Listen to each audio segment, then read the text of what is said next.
article number, it's the grievance article. ACUSD would like to add that to the Sunshine document. Thank you.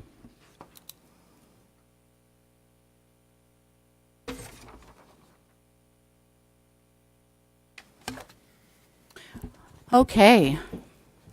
First of all, I'd like to thank everyone for being here tonight. So happy to see you.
Number 7, build up your brain by learning hard things.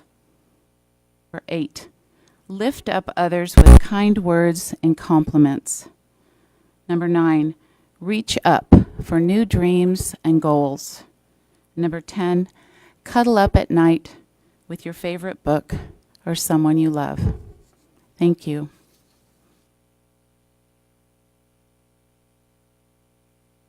Okay, item 10.0, governance team celebrations. So go on down to Janet. Do you have a question? Well, I have an announcement, maybe not a celebration. Not a lot of advertisement went out, but Shenandoah Charter School tomorrow evening from 4:30 to 8 is having a spaghetti dinner fundraiser. Spaghetti seems to be the food of choice at all of our fundraisers. A petting zoo and a raffle. So if anyone lives out that way or would like to attend, the Shenandoah Charter School would appreciate you. Thank you, Janet. Bob, do you have a celebration to share?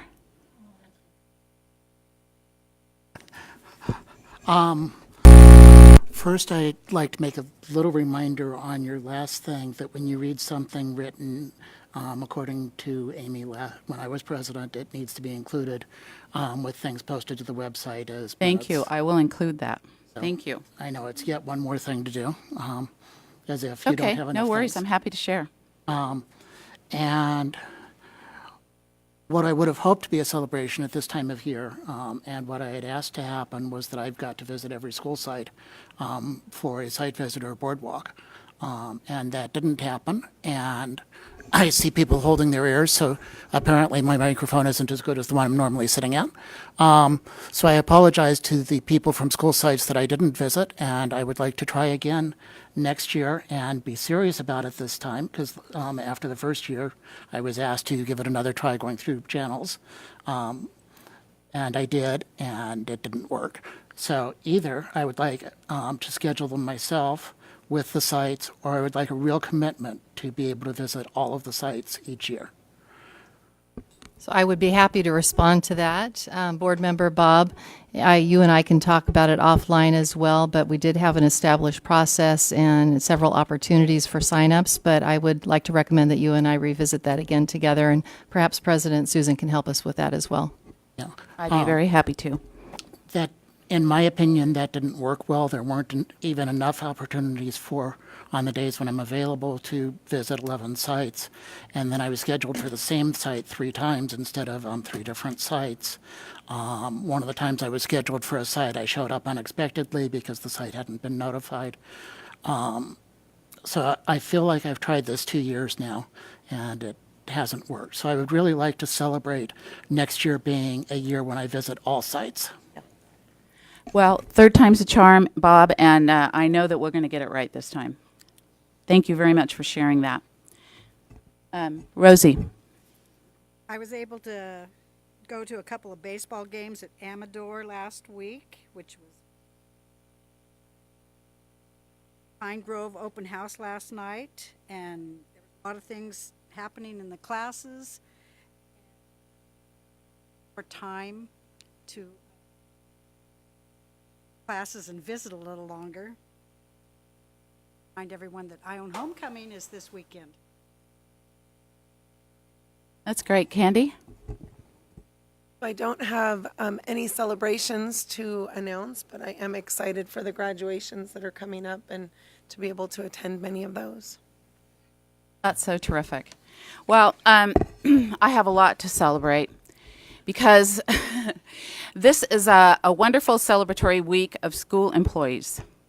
And I personally appreciate and celebrate every single certificated and classified employee for your hard work and your dedication that you deliver every day with a smile. Thank you for your planning, your support, your guidance, and the teaching of our precious Amador County students. You are deeply appreciated and valued. I know at this time of year, especially teachers and site administrators become very weary. I want to thank you a million times and more. Each one of you is a shining hero in my book. I also wish to celebrate the caring and responsible parents and community members who come out to open houses and end-of-the-year events. Your time and attention is all that your child really desires. Thank you as well to the conscious, responsible citizens who go to the source when they have a question or concern.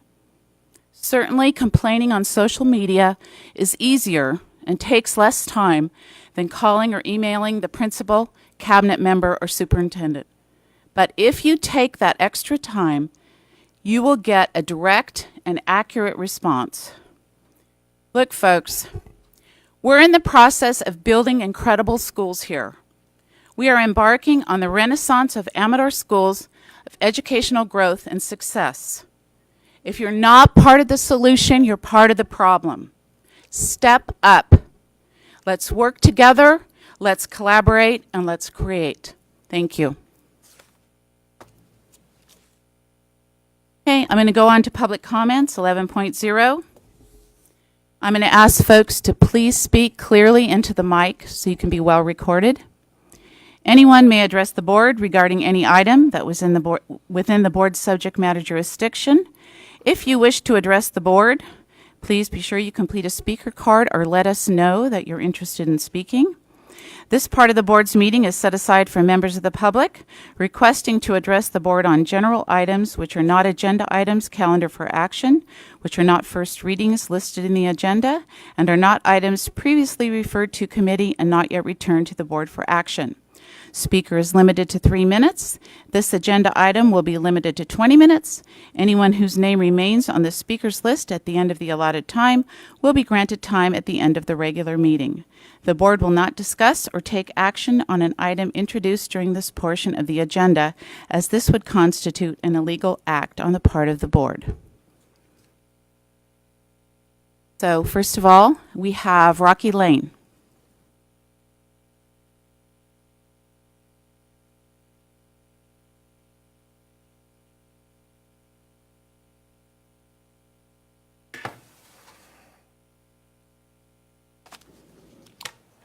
President Ross, members of the board, observers, and audience, thank you very much. My name is Rocky Lane. I'm a substitute school bus driver, have been for about 5 years. I'm retired, and this is how I get myself out of bed in the morning and gives me things to do.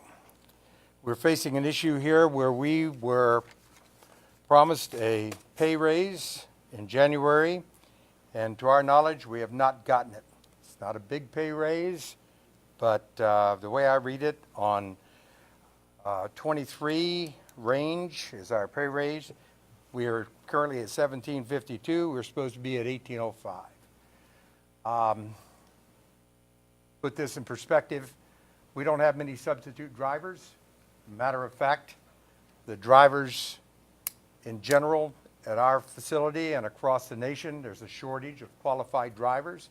A school bus driver is probably the hardest certificate to get, even harder than logging trucks or big rigs. They're difficult to get. They're difficult to keep people in place. Even a slight,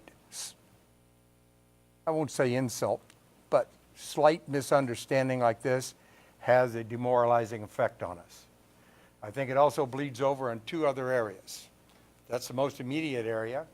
The second area is that with the shortage of drivers and the extreme difficulty in recruitment and retainment, kind of information like this that gets out to a new recruit or gets out even amongst the drivers that are there, disincentive. We cannot afford a disincentive with drivers. Thirdly, and this is more to do with your labor negotiations and probably future thinking, in broader terms, I've got about 45 years of logistics and transportation experience, and I think we're heading towards a crisis. I don't think that as a unit, as a group, we're paying enough attention. Take very much or that bus route is not covered, and the first people that parents and students see is the bus driver. The last person that parents and students see is a bus driver. Going the way we are, I think we're going to have a problem, and that includes direct management at the bus terminal. Have reduced the title, reduced the hours, reduced the pay, and reduced qualifications of direct management. Okay, Thank you. Thank you, Rocky. Bonnie Rathy? That's it? Do you wish to speak? Better than I could, same issue. Okay, thank you very much. Just briefly, I would like to say thank you for the comments, and we will research this. And Dave Vicari will get back with you. Thank you. Okay, third person up, Lynn Vasquez.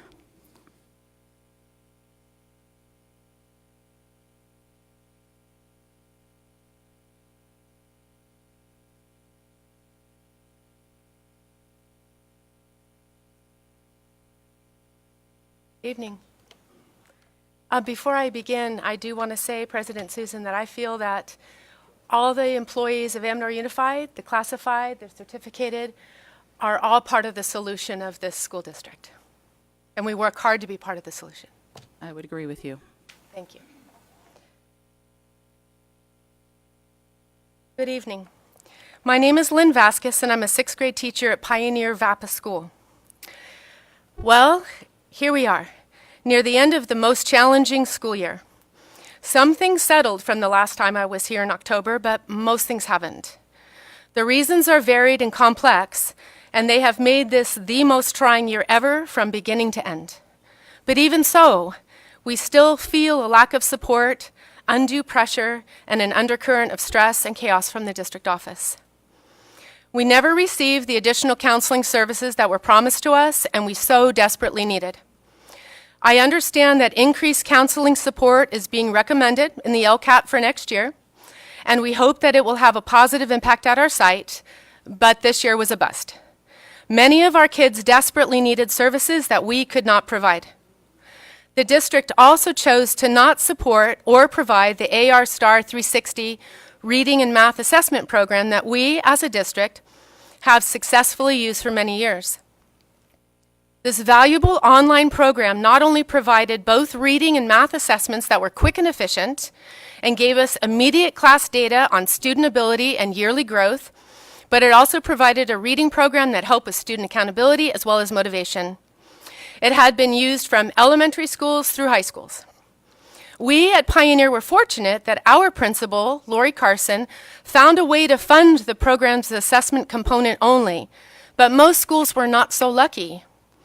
This valuable online program should be part of our district curriculum funding and should be reinstated at all of the schools. Also, our principal was called away continuously through the school year. That's been a hardship this entire year. I understand there are important meetings, leadership and such, but this puts so much undue pressure on everyone, especially the teacher in charge, who not only needs to teach her own class, but needs to manage the principal's obligations and crisis management. And honestly, the tenure of the school just isn't the same without the principal on campus. Kids behave better when they see Mrs. Carson around.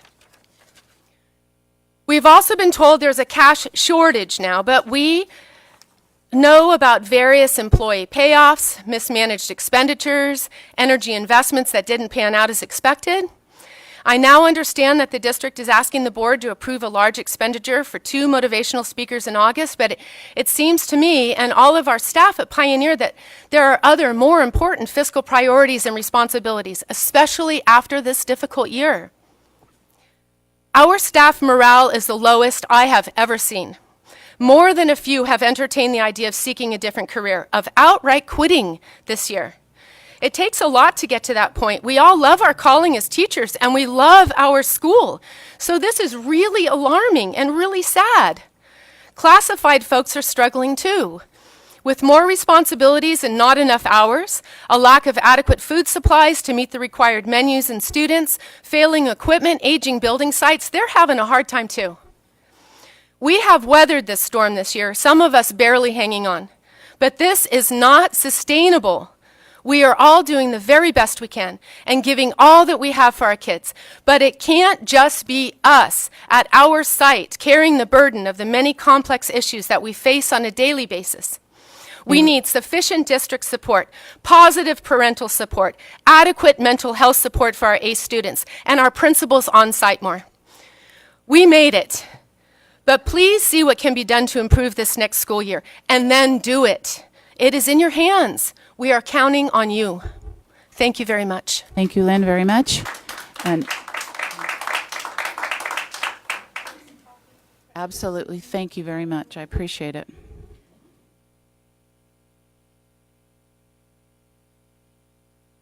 We're going to move on to Heidi Galvez.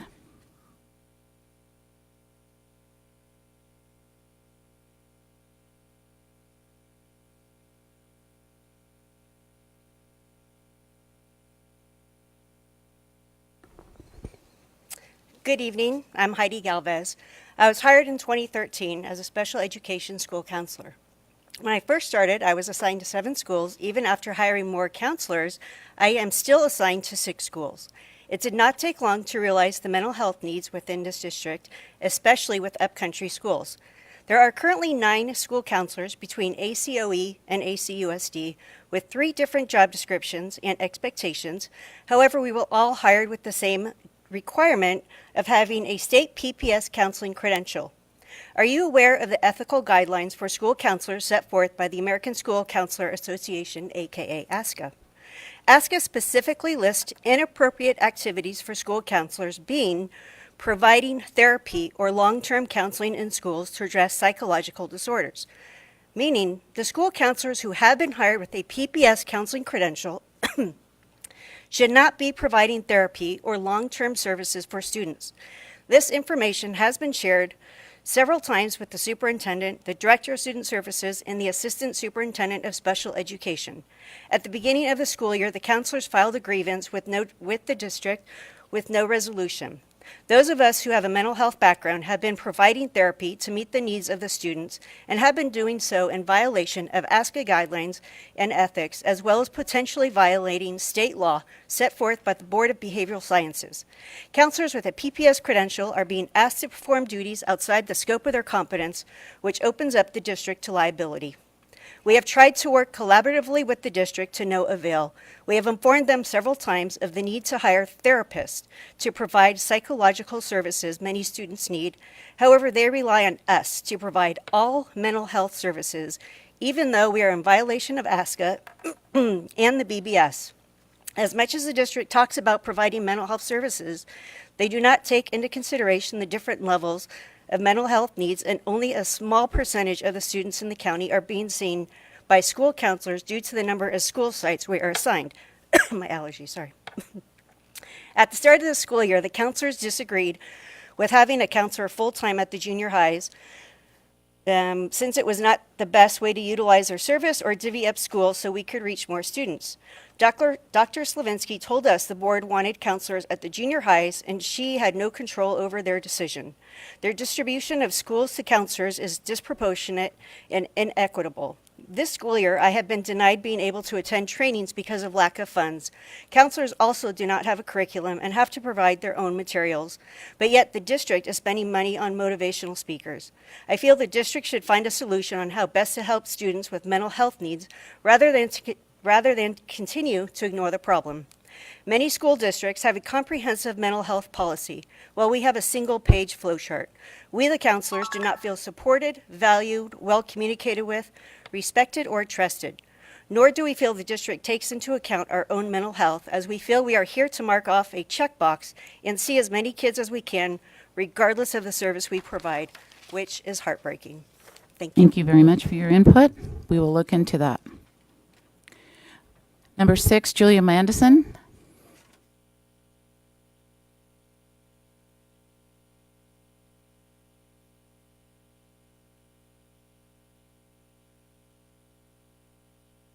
Thank you, board members, Madam President.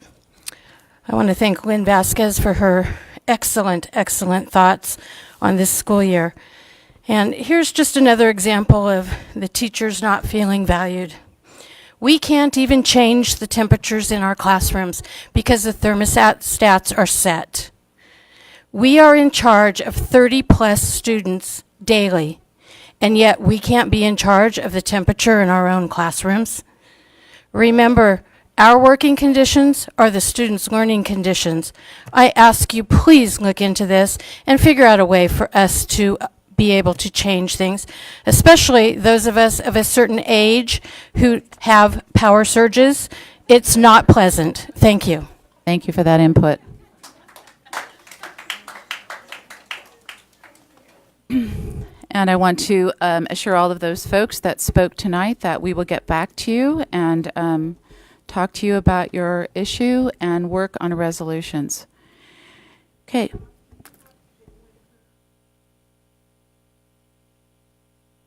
He's on the agenda. Items on the agenda. Okay, 12.0, presentations and recognitions. Mr. Vaccari.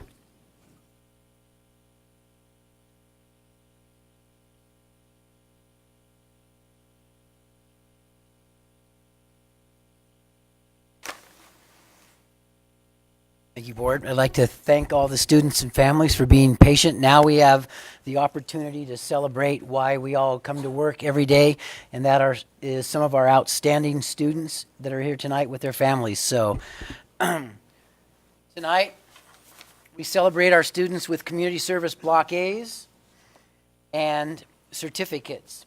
So I'd like to start with Mr. Addison Kramer from Argonaut High School.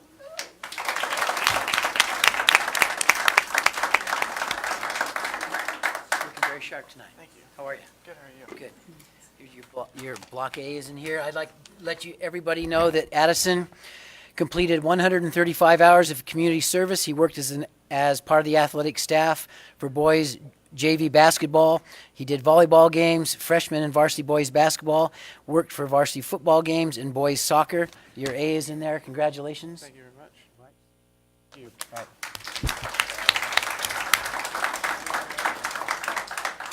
Kevin Stevens. Is Kevin here? Well, I would just like to recognize Kevin for 135 hours of community service. Let's give him a big hand and we'll get this to him tomorrow at school. Kevin goes to Argonaut High School. Manhattan Clark. Manhattan Clark from Argonaut High School, 146 community service hours, and the A is in here and the certificate. So let's Manhattan. Big. Ty Johnson, Argonaut High School. Congratulations.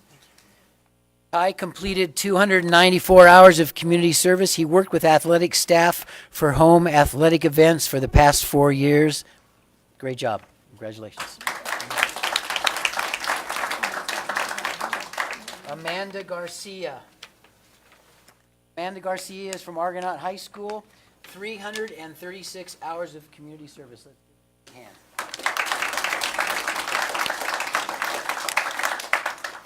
Okay, we have Elsie Sanders from Amador High School. Elsie?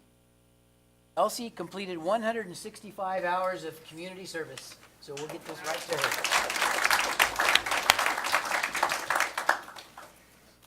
Shane Bertero. Come on up, Shane.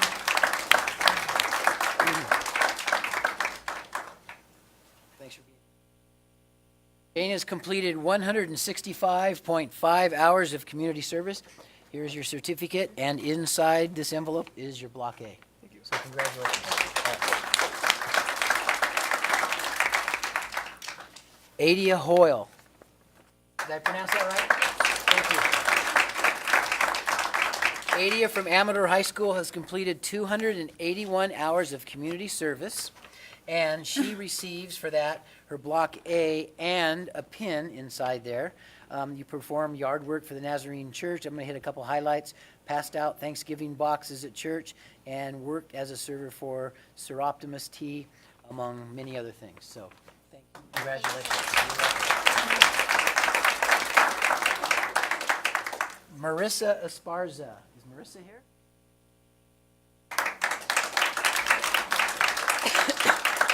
Hi, Marissa. How are you? Marissa completed 198 hours of community service, worked at the nursing home, helped at the children's church, worked as a vacation Bible school tribe leader, and helped at the kindergarten church, to name a few. So here is your certificate, and inside is your Block A. Congratulations. Thank you. You're welcome.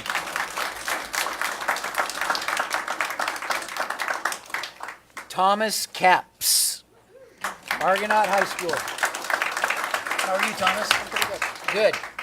Good. Thomas is receiving a Community Service Special Award tonight. 543 hours of community service. Wow. Thomas has already received his Block A, correct? Yep. And your pin? Okay. Tonight, inside, we have a special, it's a keychain for you to you drive, I hope. Yeah. Okay, good. You can put that right on there. So, anyway, congratulations let me read off a few of your community service events performed. Volunteered at Sacramento Police Department, interned and worked at at State Capitol for Native Americans Day. I'm sorry, those are still a bit wrong. Oh, they are wrong? Yeah. They're wrong? Still wrong from last time, I guess. Oh, really? Okay, well, why don't you tell us what you did. Those two aren't right? Yeah, those two are not with the rest of them. So somebody else did that, not you? Somebody else. Okay. How about spreading wood chips on the new playground? Yeah, that's me. Okay, got it. Planning and organizing volunteers, equipment loading, split and stacking firewood for New Hope House? Yep. Okay. Helped with the church ministry fair, set up and cleaned up, nursing home visitation? Yep. Awesome. Okay, congratulations. That's a great job. Thank you. All right.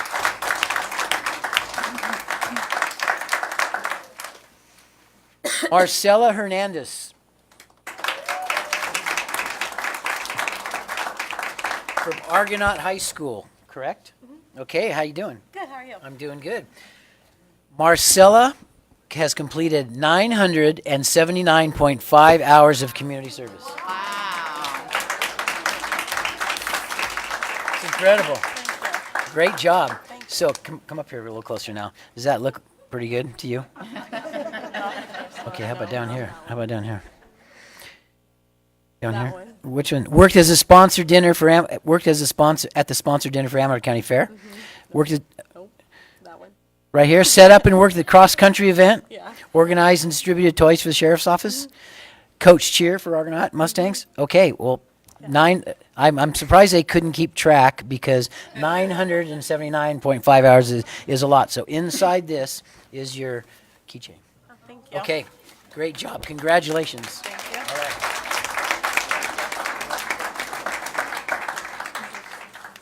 Thank you very much again, parents and families and students. Thank you very much. Congratulations, students. We're very proud of you.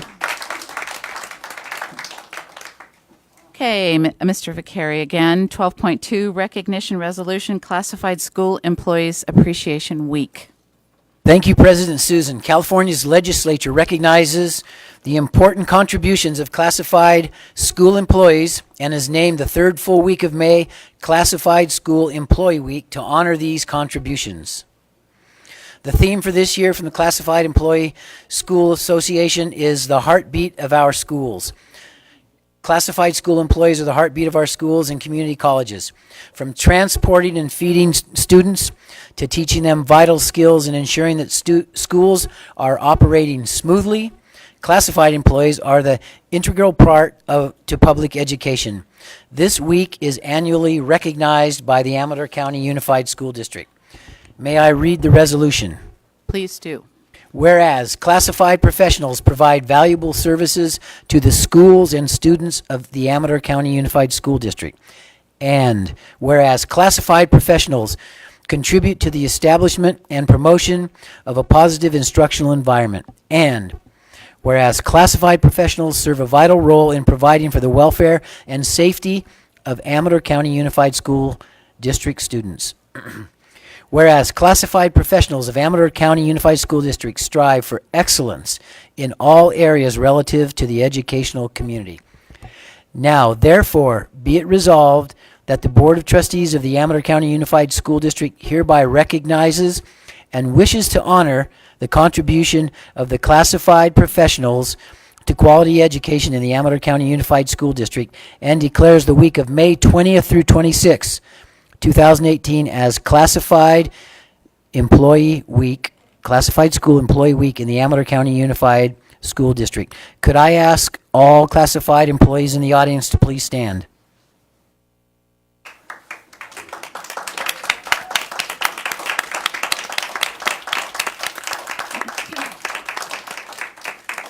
Tonight, Superintendent Slavinsky recommends approval by the Board of Trustees recognizing Classified Employee Week.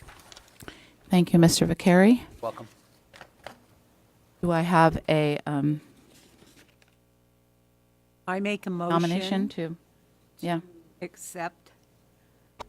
I'm like looking. approve Recognition of the classified employees, yes, 217, 218, 33. Recognition of classified employees week. I second it. Okay. Is there any discussion? I think we're all very, very grateful and appreciative.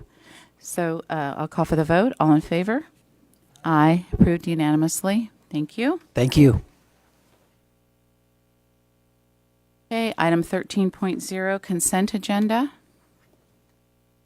Do I have a motion to approve the consent agenda? I move we approve the consent agenda. Is there any discussion? Okay, call for the vote. All in favor of approving the consent agenda? Aye. Moves unanimously. Okay. Item 14.0, discussion action items. And if you're speaking to any of the action items, discussion action items, please remember to speak into the mic. Public comments regarding discussion action items will be addressed during the discussion action agenda items. Anyone may address the board regarding any item that is within the board's subject matter jurisdiction. And if you wish to address the board, please complete a speaker card. A speaker is limited to 3 minutes.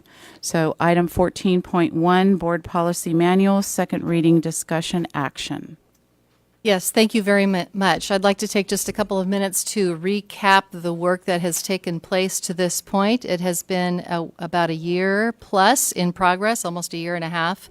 In January 2017, with support from the California School Boards Association, a subcommittee of the board reviewed and revised the board bylaws, which regulate the work of the Board of Trustees and governance team, and that subcommittee consisted of Candy Thompson and Bob Laurent. Simultaneously, staff looked at all of the board policies, reviewed all of them. During the period of January 2017 through January 2018, staff continued to review policies and administrative regulations, and new legislation was passed, resulting in additional CSBA recommended revisions. On March 14th of this year, 2018, the board had a first reading of the revised recommendations of the board policy manual and agreed to schedule a workshop allowing more time for review and discussion.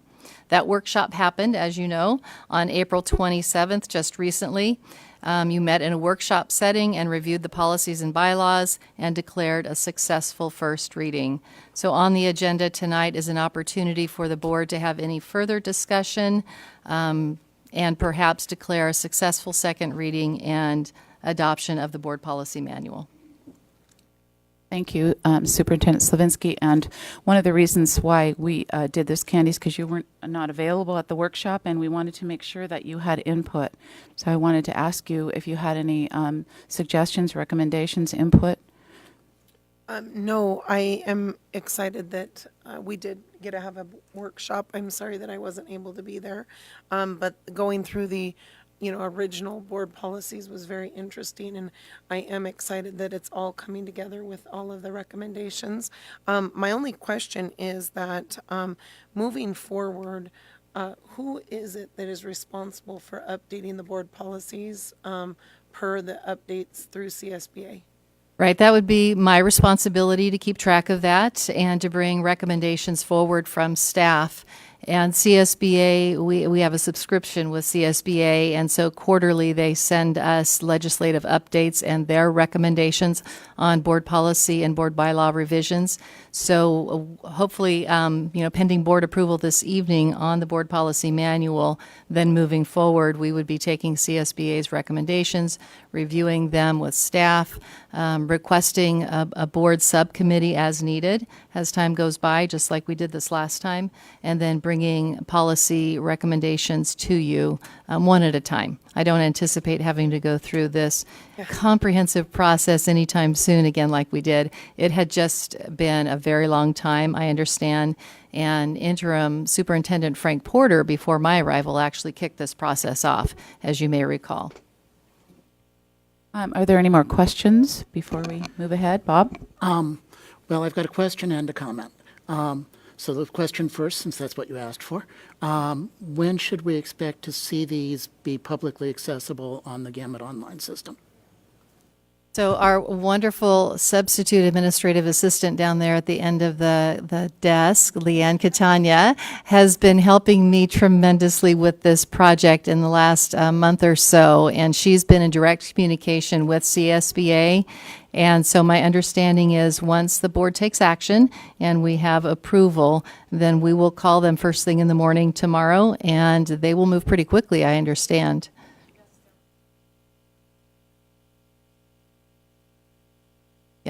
Yep. So the dress code policy that was approved several meetings back is up on Gamut. And so all they will need to do is receive the final documents from us electronically, make any, formatting fixes or edits, those types of things, which they do so well, and it should be up on Gamut pretty quickly. Do you have any idea how many weeks, months, years in pretty quickly? Leanne, do you have any insight on that? What does pretty quickly mean? Do you think they'd have it up by the end of this week or next week?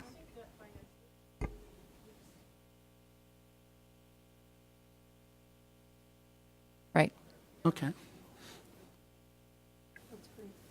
And the comment I had was somebody sent me today a copy of the grand jury report from 1999 to 2000, asking us to update our policies, and I think that this is the time that it's been done.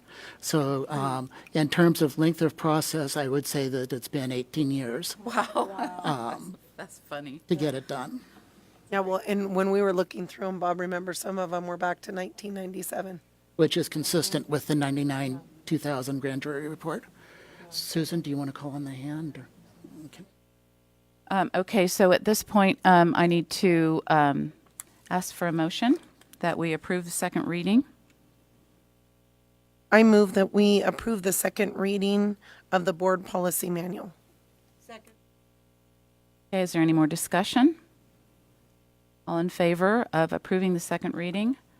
Aye. So now I'm going to ask for a motion that we adopt, correct, Bob? Adopt the policy, the new policy, or is the second reading sufficient? Yeah, okay, so I move that we adopt the amended board policies. Okay, and I'll call for the vote if there's no discussion. Any discussion? Okay, all in favor? Aye. Okay, adopted unanimously. Thank you very much. All right, I'm going to move on to item 14.2, Consultant Services Contract Solution Tree. And I have two comments, two speaker cards. The first is Jim Whitaker.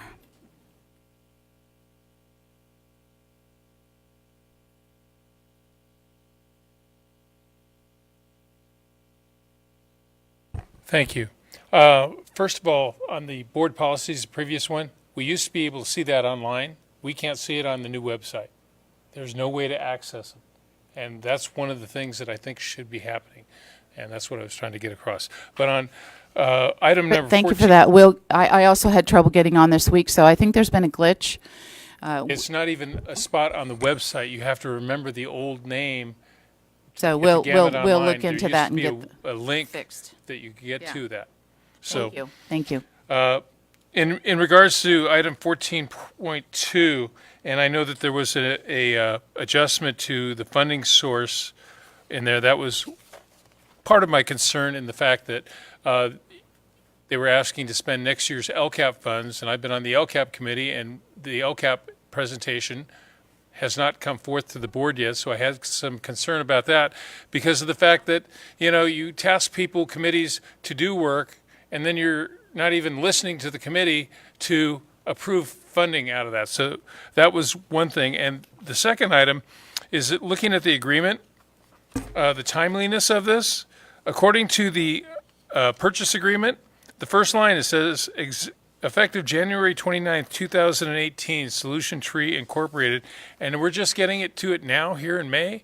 We had February, March, and April, where it could have been discussed at the LCAP meetings or brought forward sooner than that. I look at the length of delay, and I realize sometimes you can't get to everything right away, but when you've had it for 3 months, you should at least be sharing it with the people that you've asked to make decisions, and it was never heard of because I missed one meeting, and that was at the last meeting, and I've talked to people, and it wasn't even brought up. So that's my concern. Thank you.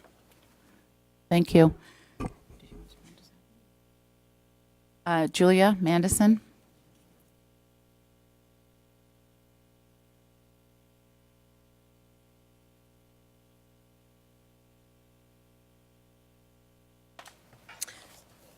Thank you, Madam President and board members. I too want to discuss the 14.2, the consultant services contract for Solution Tree. I feel that bringing in an outside consultant at this time is not fiscally responsible, regardless of where the funding comes from. First, someone from Indiana is going to help our administrators and board members, most of whom grew up in this area, connect and understand our students and families better. I think we already do that by being involved in our communities. I don't see how this is needed at this time. Spending money from the 18-19 LCFF funds is not fiscally responsible at this time also. Sites are struggling right now to find money for paper and ink for simple things like copies that we need in our classrooms. And now we're hearing that site budgets may be cut for the upcoming school years. This is not a time, this is incredibly ill-timed. The revision of the LCAP needs to continue. You need to not approve this contract. Look within yourselves for the better understanding and identification with our parents and students. I think we all do that. Those students that we honored tonight is a great example of what we do here on a daily basis. Thank you. Thank you very much. Yeah, I would like to make some introductory kind of general comments from the board cover that introduces this item, and then I'd be happy to respond to some of the comments that were just shared with us. So annually, the leadership team, consisting of all classified and certificated managers, comes together for professional learning and collaboration before the start of a new school year.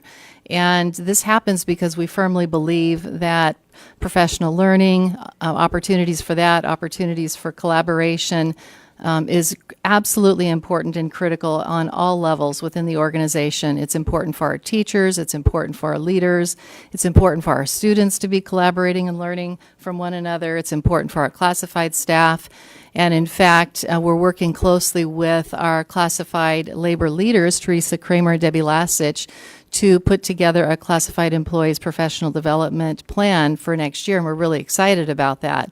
So this item is another example of the intentionality to provide professional learning collaboration opportunities for our leadership. And this one signals something unique, something that, at least in my time here, has not been done before, and that is a collaborative opportunity not just with our leadership, our entire classified and certificated management team, but also including all of you. Our governance team as part of senior leadership for our entire school system. I'd also like to point out that this is in alignment with our strategic plan and our 2 local control accountability plan goals. The first one being around academic achievement and closing achievement gaps. The second one around social emotional learning for all students. Based upon data, based upon input, there's an ongoing need for this leadership collaboration and for all of us to continually engage in those continuous improvement cycles. And a big part of that is understanding our students and families. Dr. Anthony Muhammad is someone who is well known in leadership circles. He has presented numerous times for the Association of California School Administrators. I have been a participant in his audience 2 or 3 times. I know that Sean Snyder has as well, and we've had conversations. I also know that several of our principals, one in the audience, I believe Barb Magpusal, has had the opportunity to hear him, and so we've all had conversations about what a great fit he would be, and very timely in terms of the work that we're doing connected to our strategic plan and LCAP. The listed below are just a couple of the titles that he has written, The Will to Lead and the Skill to Teach, and then also the Collaborative Administrator working together as a professional learning community. That is, in fact, what we've been doing for the past almost 2 years, working very closely together as a professional learning community, and this would be a next step to deepen that and strengthen that even more. So I would also like to make a few comments about, in response to our speakers this evening. One is, of course, board, I know that you have full authority, to approve or disapprove before, during, after an LCAP is brought to you in June, before, during, or after a budget is brought to you in June. And we know that our LCAP advisory committee is a very, very important part of the process. We've been engaging in the development of the LCAP since December, January, through analysis of student achievement data, survey data, going out to all of our school sites, talking with every school site staff, having open meetings with every school community, the survey that was online. Our LCAP advisory committee has looked closely at that survey data under the leadership of Sean Snyder. Jared Critchfield, our Assistant Superintendent of Business Services, has been in many of those LCAP advisory committee meetings as well. I've been to a number of them. And so we have had the opportunity to hear the discussion, help facilitate the discussion, and make sure that we're listening closely to what those priorities are in moving forward. So I want to assure the board that regardless of the outcome of this decision this evening, whether it's to approve the contract or not to approve the contract, the work of that LCAP advisory committee is highly valued, and the priorities that they have established are moving forward with that LCAP planning process. Also, I heard mention of site budgets being cut for next year. I'd like to dispel that rumor or myth. We haven't had any conversations about cutting site budgets for next year. In fact, we've had conversations about how to possibly increase site-based allocations because we know that site-based decision-making is very important. It is early still in the budget development process. The May revise has not been released on the governor's budget, and the governor's budget workshop does not happen until May 22nd. And so it will not be until then that we have solid information on what the budget will look like for next year. But again, I just want to assure you that the LCAP planning process will move forward as recommended by the advisory committee, and that there are no plans to cut site budgets at this time. There have been no discussions along those lines. I'd be happy to answer any other questions that you might have. Okay. The first question I had was, is attendance at this going to be required of anybody, or is it going to be a voluntary event? This August 8th is a regularly scheduled leadership meeting. Everyone's on the clock, so to speak, or at work with our leadership team. This is not teachers. These are classified and certificated managers, so we're all on the clock. This is a leadership retreat, an opportunity for us to come together. So there would be an expectation for everyone to be there. So all managers, principals, vice principals? Yes, as part of their regular workday. I think most of us in the board would like to be there if this is happening. Absolutely. For Title I funding, isn't that supposed to go to things that target underserved students? How do you justify this kind of speaker as serving those students? It's very much in alignment with that. So Title I funds, you're absolutely right, are federal dollars designed to assist educationally disadvantaged youth. That's the technical term there. And we know that we have a student population in Amador County, 47%, which is actually probably more than that, in understanding that there are probably a lot of families out there who don't want to fill out the free and reduced meal application. So our best guesstimate is that it's probably over 50%. So knowing that we have that many students living at or below the poverty line, this is a topic that is very close to helping us better serve, better know our students and their families. How does the will to lead and working together as a professional learning community help us understand students and families living in poverty? Yep, good. Okay, so I'm almost finished the book. Okay.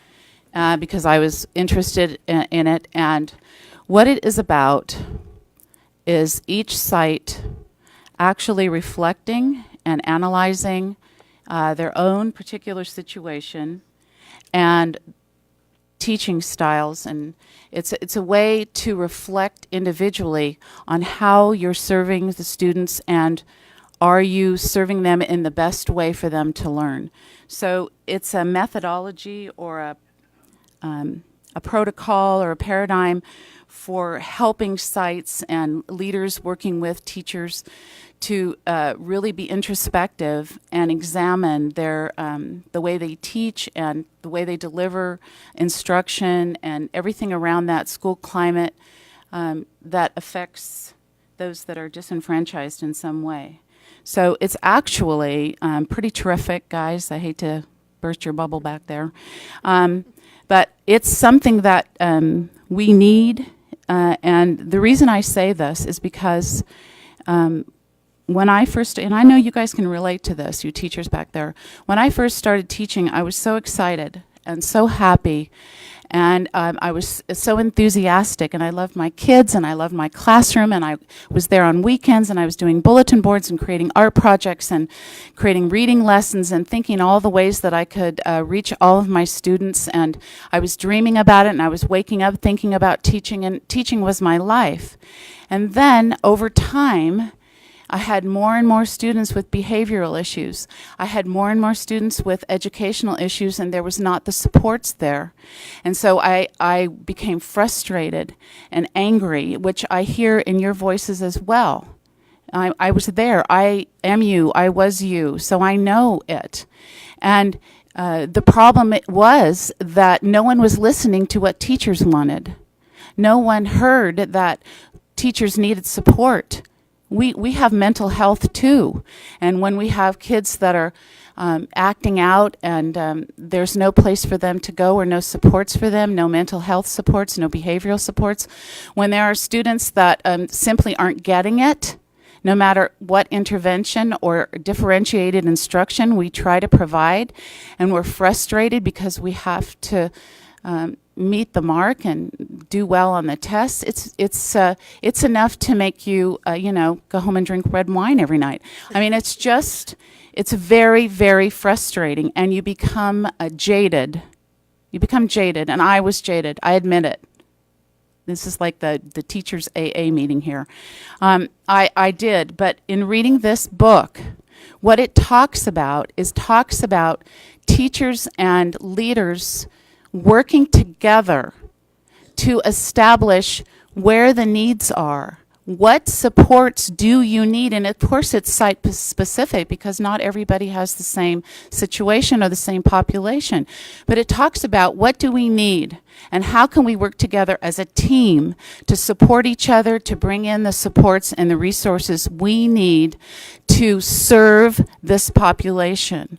So I think it's excellent, actually, and it's not a motivational speaker. It's a training. It's a training. And you know what? I'll tell you what. If you don't like it, if you don't think it helps you, you can come back and tell me about it. But honestly, I think it's great. So there you go. I'd like to make another comment here. Thank you. Thank you, Susan, for sharing that. I just would like to add that all of this is not to say that much of this work is not already happening. Much of this work is already happening. We have teachers and leaders working closely together every single day, looking at their students, talking about their students, looking at the student data, commiserating about the frustrations, the challenges. I know because I'm in the schools on a regular basis and I'm on the phone with our principals on a regular basis and I hear the stories. And I also know because I did the job myself for 14 years as a principal and I lived it and breathed it as well as teaching for 10 years. So I understand it and I know that the work is happening at a significant level already. This training will help us as leaders go deeper with it and have an even better understanding. It's intended to be supportive and helpful. And I just want to say I didn't want to indicate that people weren't already working hard. Of course they are, and of course, but this does, like she says, it takes it to another level because it's more of a team approach other than administration coming down and policy coming down on top of teachers. It's about everybody working together and creating it together. And maybe you already are doing stuff like that, and that, I think that's terrific. I just want to point out again that this is a board meeting for discussion among the board. This is not a town hall meeting. So I just want to clarify that. But I'm happy to talk to you about it anytime, outside. So that kind of answered my question. Is this a presentation type of thing? Is he standing up there and talking at people? How does he deliver his material? Very interactively. There will be some front loading, some sharing of information. There will be lots of talking time in small groups, in partners, interaction, strategizing together. So very interactive. Because you were describing it as collaborative, but a presentation, and presentations tend to be not collaborative. There's a body up in the front of the room, and I think that's typically the case when we think about a keynote or a motivational speaker with a very large audience, like a general session. But this is small group. This is, it's only going to be about 30 or 40 of us if everyone attends. And, so that's a great opportunity for dialogue, interaction, working together, and he will be the facilitator of that.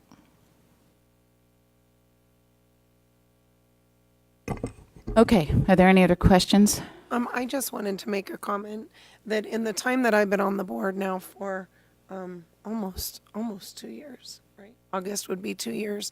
I've heard multiple times how teachers didn't have any professional development or any opportunities like this for 20 plus years, and they did the best that they could, and they did pay for it themselves, and they would go out and receive things like this on their own.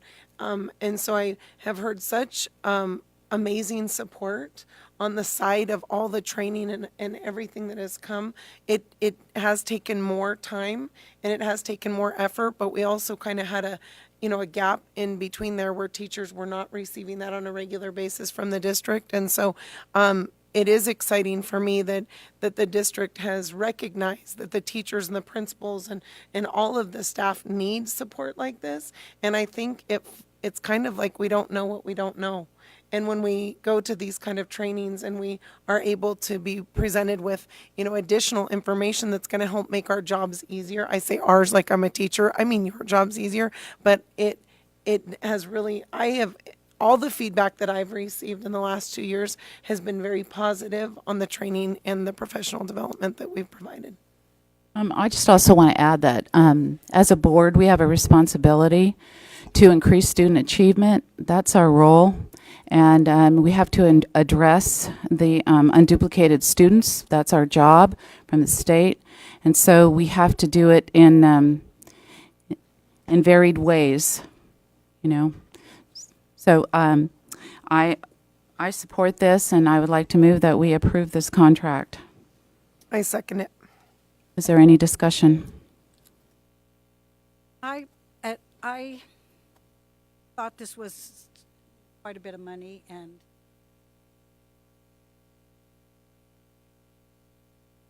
sounds like a very good idea, but I also think that we should look into some of their concerns.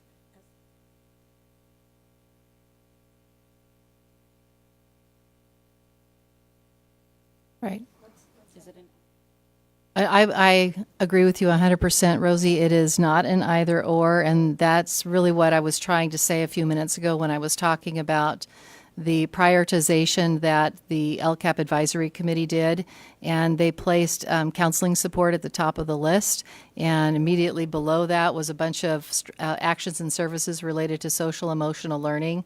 So I don't have a crystal ball, but I can anticipate that we'll be increasing counselor support next year, pending board approval on that LCAP and on the budget development.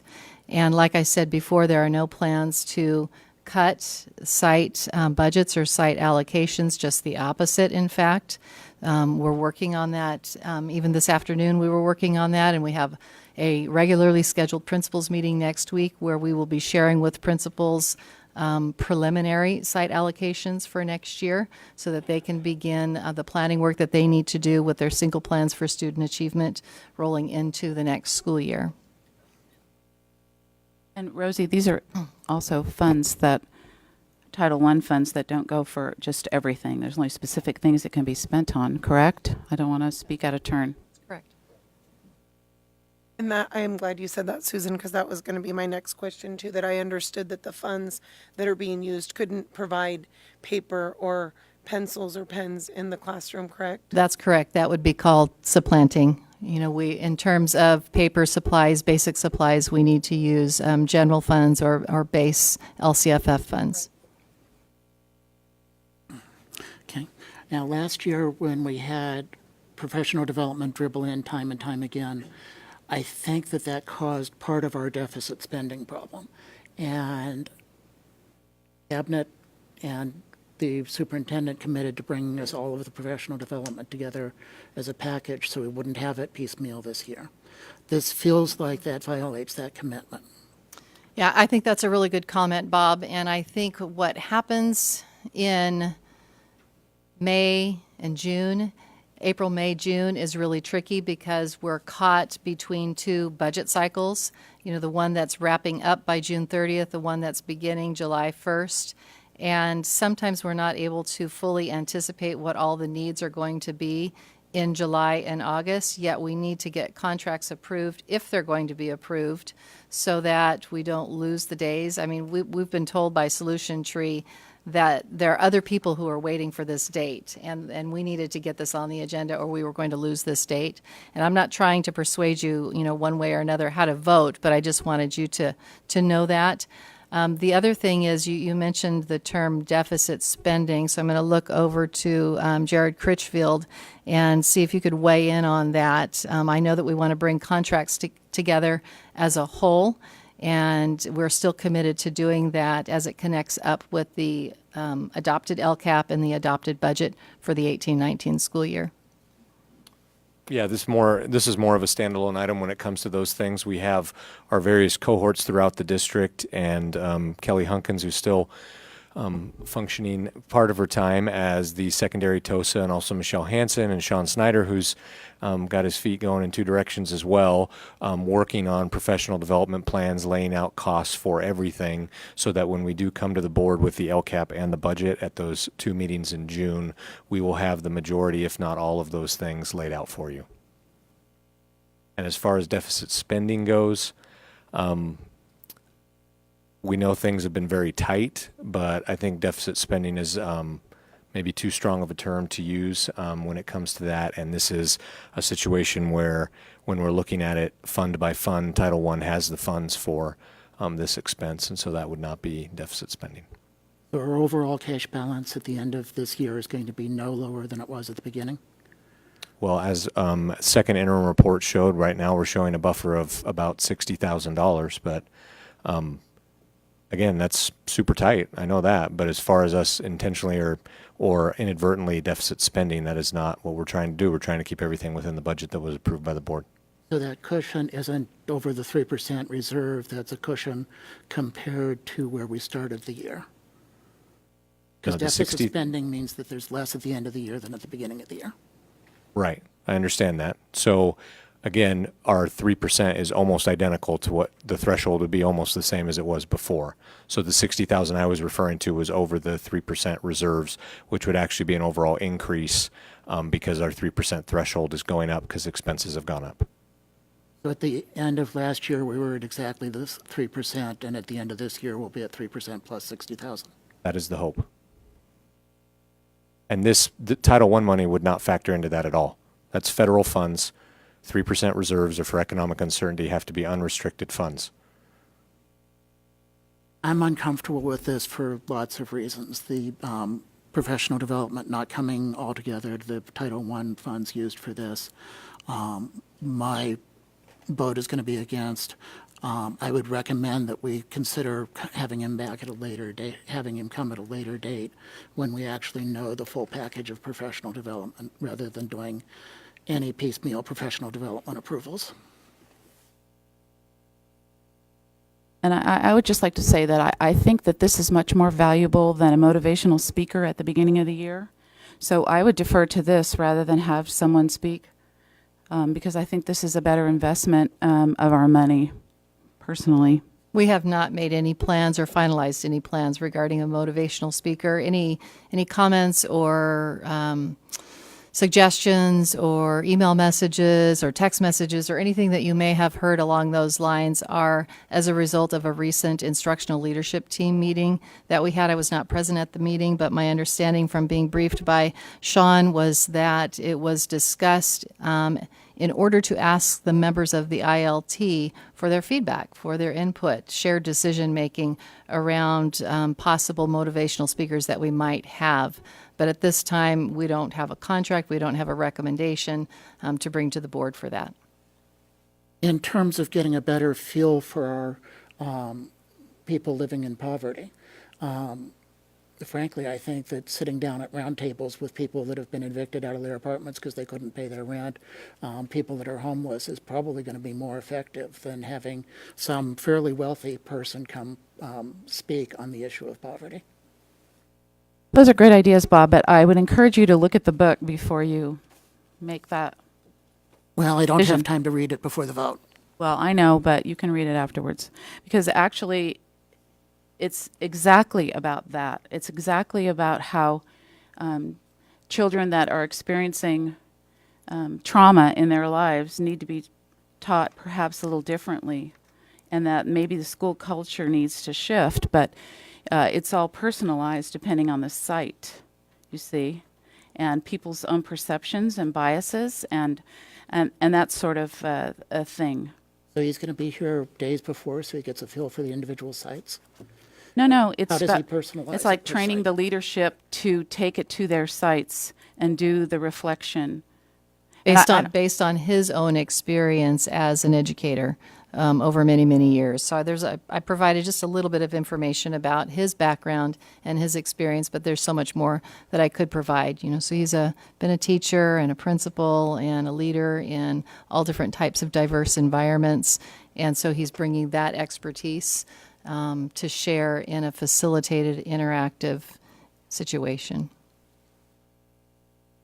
And if I could add, the speaker that was here at the beginning of this school year who spoke on poverty, being raised in poverty myself, it was so interesting, and I truly believe it was probably the first time that our district had been taught something about how to teach the poverty community. I remember when Amy was actually in her interview, she addressed that our LCAP at the time when we were interviewing Amy had 2%, we had a large portion of our budget that was going to English as a second language. And one of her questions was 2% of our population is English as a second language, and 47% of our population is poverty.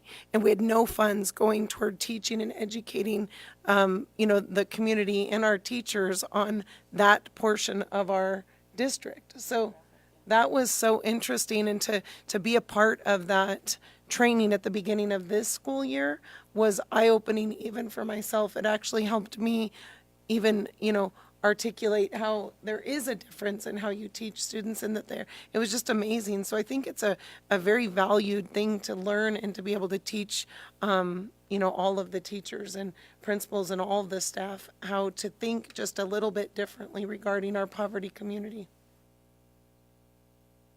Well, and also I just want to add that best practice is, in-service and training. And, we could be insular and never get any training. And, for those of you that have been around for a while, you know how that worked out. So, it's really important that we get this training so that we can serve. I trust that that the superintendent and the cabinet are bringing forward the best people to help us with our concerns and the students that we want to focus on. And I've read the book, and I've read about him online, and I think that I really like the concept of teaming at schools and allowing teachers and administrators to work together to determine the supports that they need.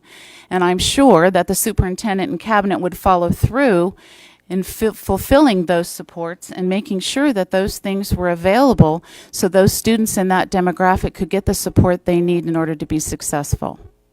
I don't think I said anything about not offering training this year.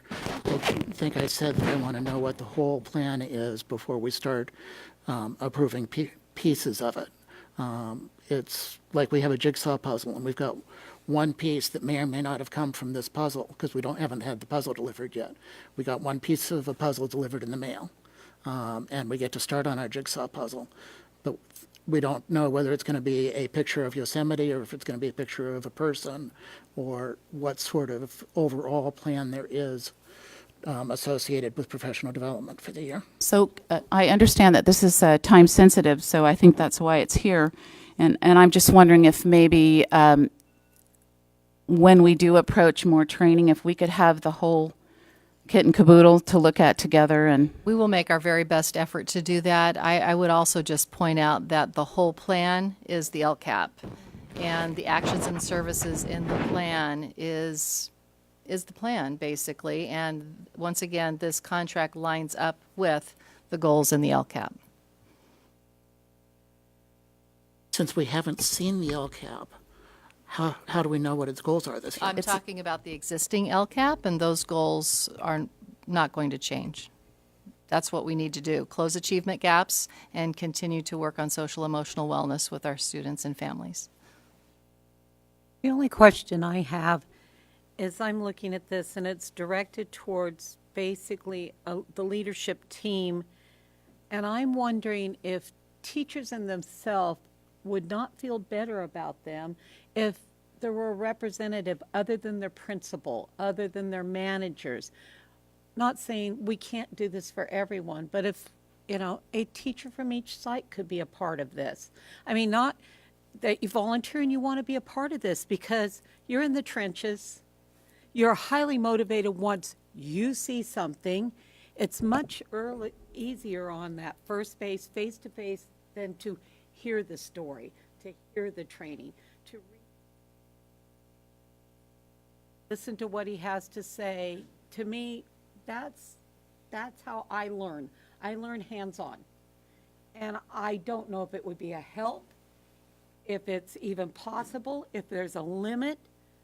But, if a staff person wants, a direct staff person wants to come in on their own time before schools, in the middle of their summer to see this, and we allow them to come too. Can it be offered? Absolutely. I think that's an excellent idea. Out there, I'd like to see you there. I'd like to be motivated. terrific. Any more discussion, questions, concerns? Okay, we have a motion on the floor. I'm going to call for the vote. All in favor? Aye. Aye. 4. All against? Once again, One. I'm a lone no vote. But Okay. Say 4-1, it passes. Thank you. And I just want to thank everyone for the excellent discussion. Yep. Okay, we're going to move on to 14.3, Argonaut Track Revised Contract. Mr. Critchfield. Thank you, President Susan, board members, and Dr. Slavinsky. I'd like to talk with you for a couple minutes about the Argonaut track. If you've been by recently, they're making significant progress on the portion of the project that was already approved by the board. As you know, a 7-lane track was approved, and that was brought to the board a couple meetings ago.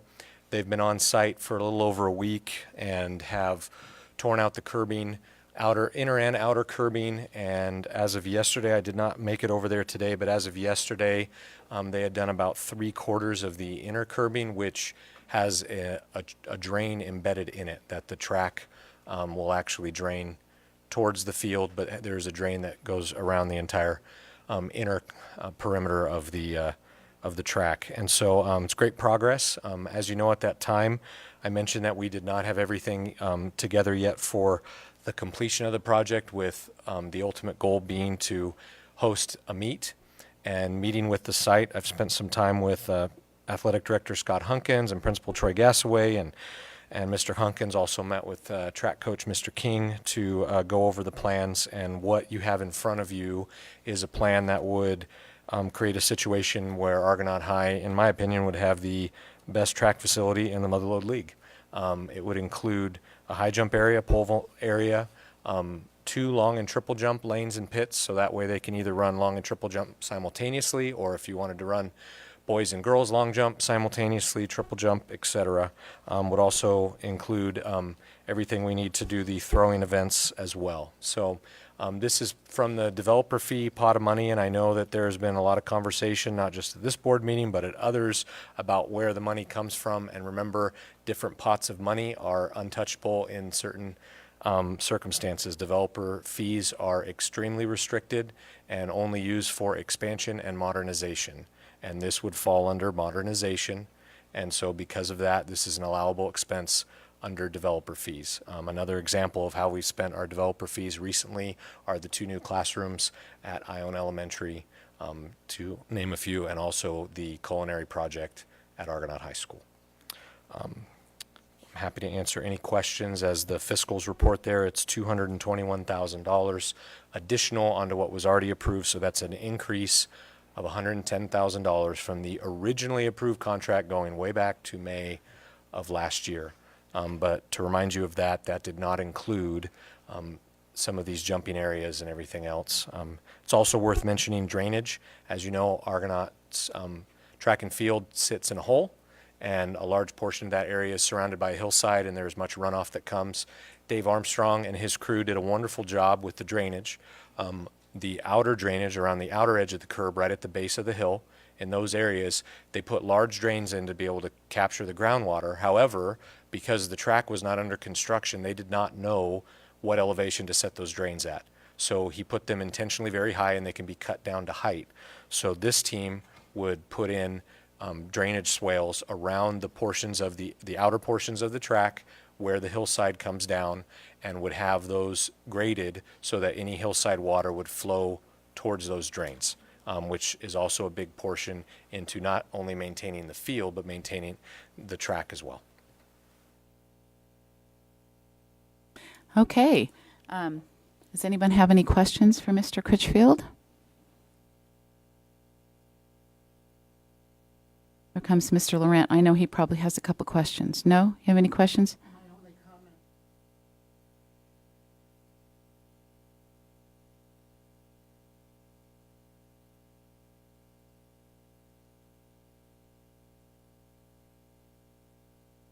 I agree. It's unfortunate. Okay, well then, any more discussion or questions? Okay, can I have a motion, please? I move we approve the Argonaut High School track revised contract. Okay, any more discussion? Call for the vote. All in favor? Aye. Approved 5-0. Okay, we're going to skip 14.4 because it's postponed to the next meeting. So we're going to go to 14.5, Board Policy 5030, Local Wellness, second reading. Mr. Snyder. Thank you, President Ross and board members. Excuse me. I'm pleased to bring back the local school wellness policy for this second reading. And based on feedback we received at the last board meeting, there's just one change in what we brought to you for the first reading. If I could, again, it's allergy season. Okay. If I could ask you to turn your packet, your board packet, to page 52, I'll show you exactly what was changed from the first reading. And again, this was a direct result of feedback from the board. Number 3 on page 52 under physical activity, if you'll remember last meeting, the discussion was around the first word being encouraging. It said, encouraging that physical activity not be withheld from nor required of a student as a form of discipline. And so as a result of that, discussion ensued, and we agreed that we shouldn't just encourage that, we should ensure that. So I took that feedback back to the entire wellness committee via an email discussion that we all had. Rose and Susan were part of that, and we arrived at, I kind of put a couple samples out there for the committee, and we arrived at the word ensuring that physical activity not be withheld from nor required of as a form of discipline. So other than that update, the policy is the same as the first reading, and I'd be happy to answer any additional questions at this point. Are there any questions from the board for Sean? I think we're good. I know that you and Superintendent Slavinsky are looking at how you're going to roll this out and make it meaningful. Yes, definitely. Next step, pending board approval tonight, would be to get this out, start sharing it with principals and administrators, who then can in turn share it with staff and kind of get an early start on looking toward next year and implementing the actions recommended. That's terrific. So I would like to move that we approve or confirm this second reading and approval of this wellness policy. Any discussion? Just like to thank Sean and his team for all their work on this and making the one requested change. I appreciate that. Thank you, Bob. I appreciate that too. And it was a wonderful, wonderful committee of so many folks from all over the community. Okay, I'll call for the vote. All in favor? Aye. Passes unanimously. Thank you. Thank you. Okay, 14.6, ACTA's Sunshine Proposal to ACUSD for the 2018-19 school year successor agreement, public hearing. I will now open the public hearing. If there's anyone that would like to speak to it. Mr. Vicari? That's great. All you needed to do. This is the second part. We've scheduled the public hearing for May 9th, and we are asking for public input. If not, then we'd like the board to go ahead and honor that. Right, is there any public input on the ACTA Sunshine Proposal to ACUSD? Right, hearing none and seeing none, close the public hearing. Thank you. Now, I guess I need a motion to approve the Sunshine Proposal. I move that we approve ACTA's Sunshine Proposal. I second it. Okay, any discussion? Call for the vote. All in favor? Aye. Thank you. Unanimously approved. Then 14.7, the ACUSD Sunshine Proposal to ACTA for the 2018-19 school year successor agreement. I'm going to open the public hearing.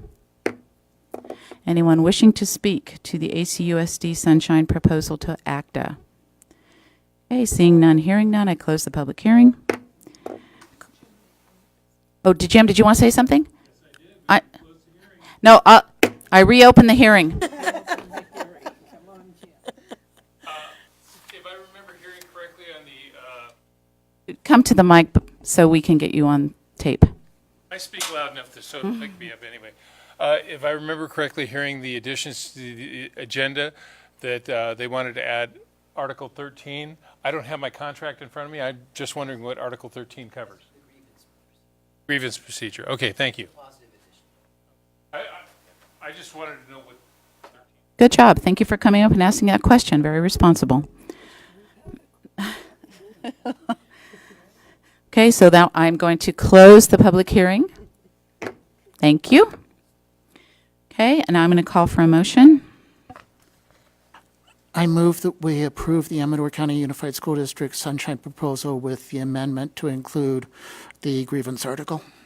Thank you, Bob, for that great, great, great motion. Okay, can I have a second? I second that. Thank you, Janet. Okay, I'm going to call for the vote. If there's no more discussion, all in favor? Aye. Thank you very much. Passes unanimously. Okay, we're going to move on to 15.0, report and remark from board members. So, board member Janet, do you have any more remarks? Okay. Bob, do you have any more remarks?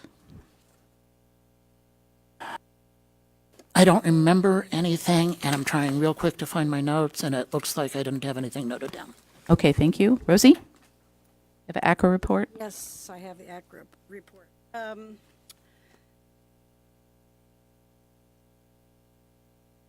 APA agreement has been, and there has been one section that the county supervisors wanted to have taken out, and it states, whereas the state of California defined joint powers authorities formed under government section, code section 6500 as special code section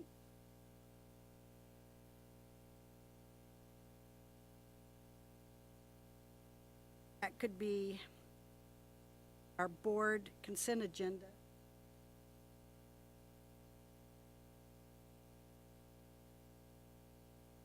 Yeah, I'm sure you can do that. Just give it to Amy. Next one is programs close at the end of May.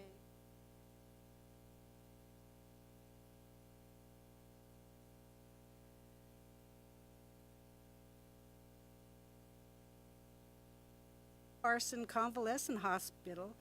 Presentation is done by Ben Larkey, who is the got a world of knowledge about things. Has, let's see, approached ACRA with the concept of relocating some of the programs offered at the hub to the facility. And it says Kit Carson will offer ACRA half of the south wing of the facility. Not been used for over 5 years. Large day room, 4 bedrooms to be converted to classrooms and storage rooms. Access to the facility from the driveway on the south side of the building and back parking lot. That includes passage through the residence area. The programs that could be continued at this facility include the after-school program, the REACH program, the youth summer programs, adult classes, and some events previously held at the hub. The monthly payment would be $700 a month and would include certain. At this time, the Kit Carson administration is waiting from the state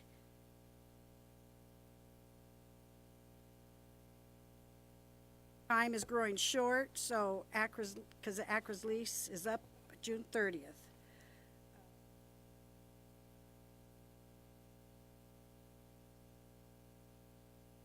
Chairman Wayne Garibaldi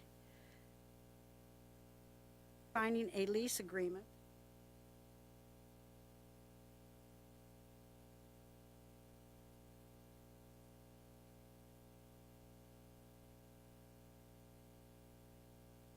Paulette at ACRA.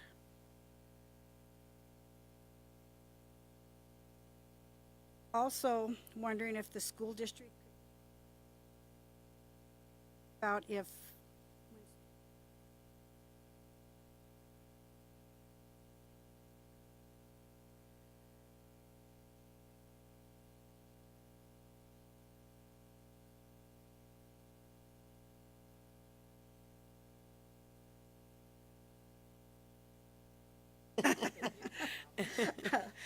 they're going to need a pool manager.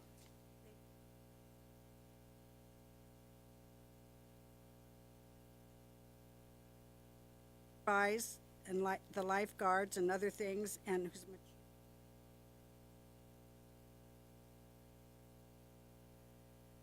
Saturday, June 2nd is Neon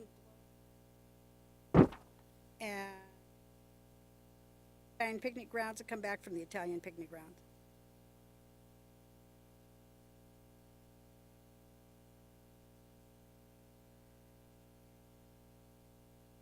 Great, thank you. Candy, do you have anything to report? I just did have a question. We had received a question or a comment, a public comment, a couple meetings ago about the defibrillators in the high schools and in the different, where any sporting events are taking place. I was curious if we had a report on any update on that. I do. Partial update. It is a hot topic statewide right now and in our JPA. And our JPA has been doing research with our liability insurer, CISC. And they have assured us that we would be covered with having defibrillators on campus. The last question we're waiting on an answer for is if there are any recommended guidelines for how many we should have on a campus, and if a site has those and an athletic team is on going to an away game, should they bring one with them? And so we are having another JPA meeting tomorrow, and hopefully we'll have more clarity there. But the example I gave was Argonaut High School, which if we have one defibrillator and it's in the office and we have an event on the football field, that's a problem, because that's a long ways away. So we're looking for a little bit more guidance there, and then we plan to bring forward some propositions to the board. Jared, can you just clarify for anyone who's listening, what is JPA? Oh, sorry. Too many acronyms. That's our Joint Powers Authority. That is our group that we are pooled with Tuolumne, Calaveras, and Alpine counties. All of the school districts and county offices of education are pooled together, and we have various sets of insurance. I sit on the board for the JPA as well. And so each district or county has some representation, and we're involved in making those types of decisions on liability coverage, workman's comp, things like that.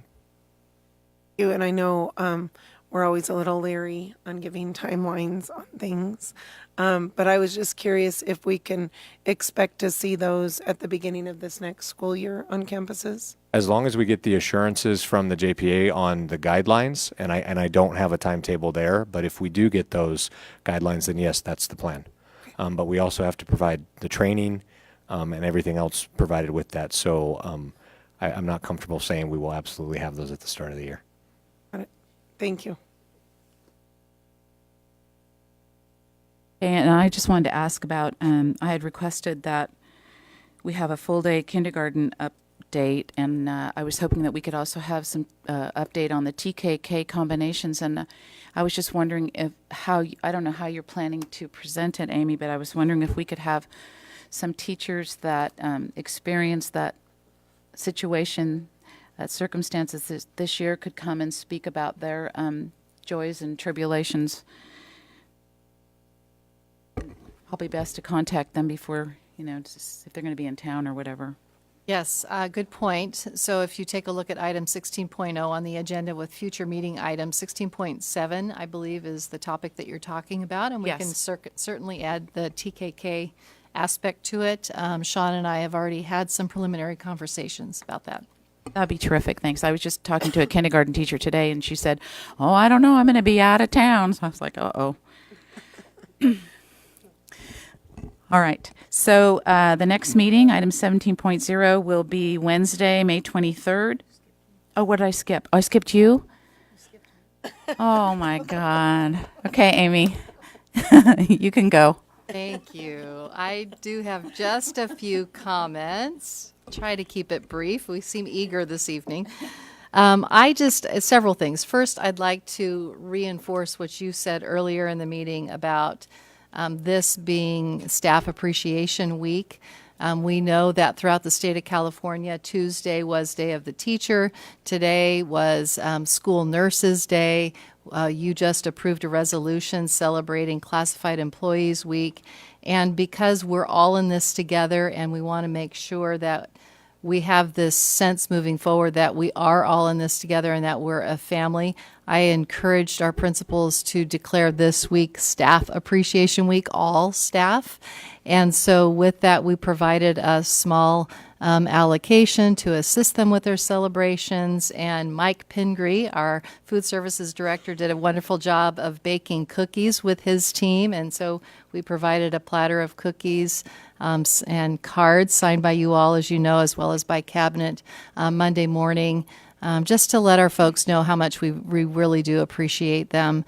And I wanted to reinforce that because, like you said, Susan, we very, very much appreciate every member of our team, classified, certificated, leaders, family members, students, but our staff works so incredibly hard, and we recognize that and we appreciate that very much. 1 week is not enough. 1 day is not enough. If we could just, figure out a creative way to recognize people every single day, that would be great. Hugs, eye contact, listening, all of those things, I think also go a long way. I would also just like to mention, in addition to appreciating staff, we have a number of collaborative teams that have been working really, really hard this past spring. The Wellness Committee, which has already been mentioned, was one. Moving forward, that strong recommendation on that school wellness policy. We also have a college and career readiness collaborative team that consists of representation from our junior highs and our high schools, beginning to look at our high school graduation requirements. That collaborative team just made a decision, a commitment to one another. I wasn't there, but I heard about it, to continue their work into the next school year. So I expect that we'll be hearing their recommendations sometime in the next school year. We also have the Elementary Report Card Committee, and there we have a few people in the audience who sit on that committee. Raise your hand if you're on that committee, Elementary Report Card Committee. They've met numerous times. I've had the opportunity to drop in on them a couple of times, and they're doing solid work. And we'll be bringing an update to the board on that soon as well. Our instructional leadership team, which I already mentioned, is a group that meets every month. It consists of all of our principals and teacher representatives from every school, and they work diligently to make decisions together and recommendations. And then more recently, we have a team facilitated by Michelle Hansen, one of our teachers on special assignment, who's also facilitating the Elementary Report Card Committee. But this new team consists of most of our elementary intervention teachers, some of our special education teachers, and they together are reviewing some intervention curriculum, and we'll be making some recommendations on possible use of those materials into next year. So I wanted to call that out because our teams work really hard, not just inside the classroom, but outside of the classroom too, to share resources and strategies and make recommendations about the work that we need to be doing as we're moving forward. I also wanted to share that recently I've had an opportunity to go to many community events. It's been a lot of fun. I've met a lot of new people that I hadn't met before through a variety of service organizations, AAUW, and some other events. And it's just been a little bit exhausting, but very enjoyable, very enjoyable. And then last thing, I just want to draw your attention once again to the future meeting items. We do have a number of things coming up at the next meeting and then into June, and they're all pretty exciting, and I'm looking forward to those upcoming meetings. Thank you so much. I'm so glad you spoke up. All right, now we'll move to 17.0, the next meeting, Wednesday, May 23rd. No, 2018. And now the meeting, ACUSD meeting is adjourned. 5-minute break for the Office of Education meeting.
Okay, that was a very refreshing break. And so now we're going to reconvene to the Amador County Office of Education Board of Trustees Wednesday, May 9th, 2018. And I'm going to ask, are there any additions, deletions, or corrections to the agenda? Item 7.2, the counterpart from the previous meeting, the Special Education Annual Service and Budget Plan, we would like to postpone that to the May 23rd meeting for the same reason, to ensure adequate posting time for the public hearing. All right, thank you. And are there any public comments? I have no cards. Point of order, Susan. We need to approve that, and you need to also check if anybody else had any corrections. And I have a question about a correction, Okay. which is, do we need to make the same modification on the ACOE side to the to sunshine the grievance article? What do you mean? Do we need to approve the change? On the USD side, we sunshine the grievance article. The structure on the Office of Education side is a little bit different, so I'm not sure whether we need to sunshine the grievance article. Oh, or I not. understand your question now. But that, if so, we should add it to the agenda. No. Yeah, we can do that, absolutely. I think I would want to research that just a little bit to double check. I think that's a great question. Okay. You'll notice that the sunshine items, item 8, are information only because this is a county agenda. It's a little bit different, yet we still need to have the public hearing. So Dave will research that. Okay. Yeah. Okay. Thank you, Bob. I so appreciate it that you pick up on these things. Okay, so back to now I'm confused. I'll move that we approve the agenda with the modifications. I'll second it. Thank goodness. Okay, I'll call for the vote. All in favor? Aye. Jeez, takes a village. Okay. I'm going to go on to so public comments, and hearing none, seeing none, we'll move on to 6.0 consent agenda. I'll entertain a motion there. I move we approve the consent agenda. Second. Okay, call for the vote. All in favor? Aye. Passes unanimously. 7.0 discussion action items. Board policy manual. This item is a counterpart to the same item in the ACUSD board meeting, so I won't repeat, all of what I said previously in that one. I would just like to call out that most board policies and administrative regulations are common for ACUSD and ACOE, with the exception of those related to personnel and some related to governance and business operations. So I anticipate as time goes by and we have the opportunity to look more closely at those differences, there could be some additional policies coming forward for revision, recommendation and revision. But at this time, my recommendation is that we move forward with the board policy manual as is for the County Office of Education. Okay, thank you. Do I have a motion? I move we approve the board policy manual, first reading.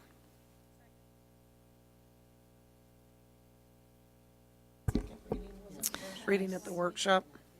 Well, I would like to suggest that we talk about this a little bit. My thinking is that this is a first reading because the workshop was an ACUSD workshop. It was not an ACOE workshop.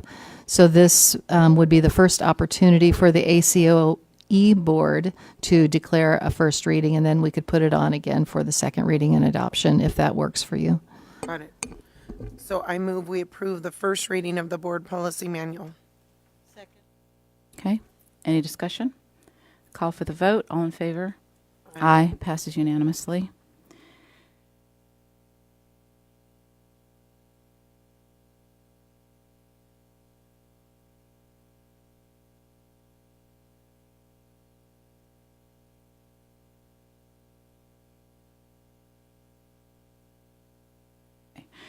So we're going to move down to 8.2. I'm going to open the public hearing for the a SEEK to ACOE for the 2018-19 school year successor agreement. Anyone who would like to speak to it, I'm opening the hearing. Okay, seeing none, hearing none, I'm closing the hearing. Item 8.3, ACOE to SEEK for the 2018-2019 school year successor agreement public hearing. I'm opening the hearing. Seeing no one, hearing no one willing to speak, I'm closing the hearing. 8.4 CSEA Chapter 827 Sunshine Proposal to ACOE for the 2018-2020 successor contract initial proposal public hearing. Opening the hearing. Anyone wishing to speak to that? Seeing none, hearing none, I'm closing the hearing. 8.5 ACOE Sunshine Proposal to CSEA Chapter 827 for the 2018-2020 successor contract public hearing. Opening the public hearing. Anyone wishing to speak to that? Seeing none, hearing none. Closing the hearing. Thank you. 9.0 Reports, Facilities Report, Mr. Critchfield.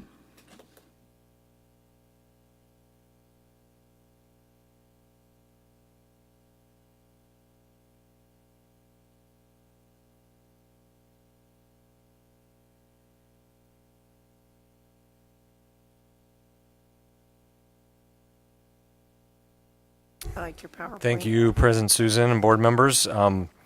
So not too often do we have a facilities update on the county side of things. As we know, our properties are owned by the district, the majority of them. And this goes back to a couple board meetings ago. If you remember, we talked about, with the passage of Prop 51 and some of the money that's freed up, projects that were planned for back in 2011, 2012 have now progressed to a point where they're soon to be funded and will be moving forward.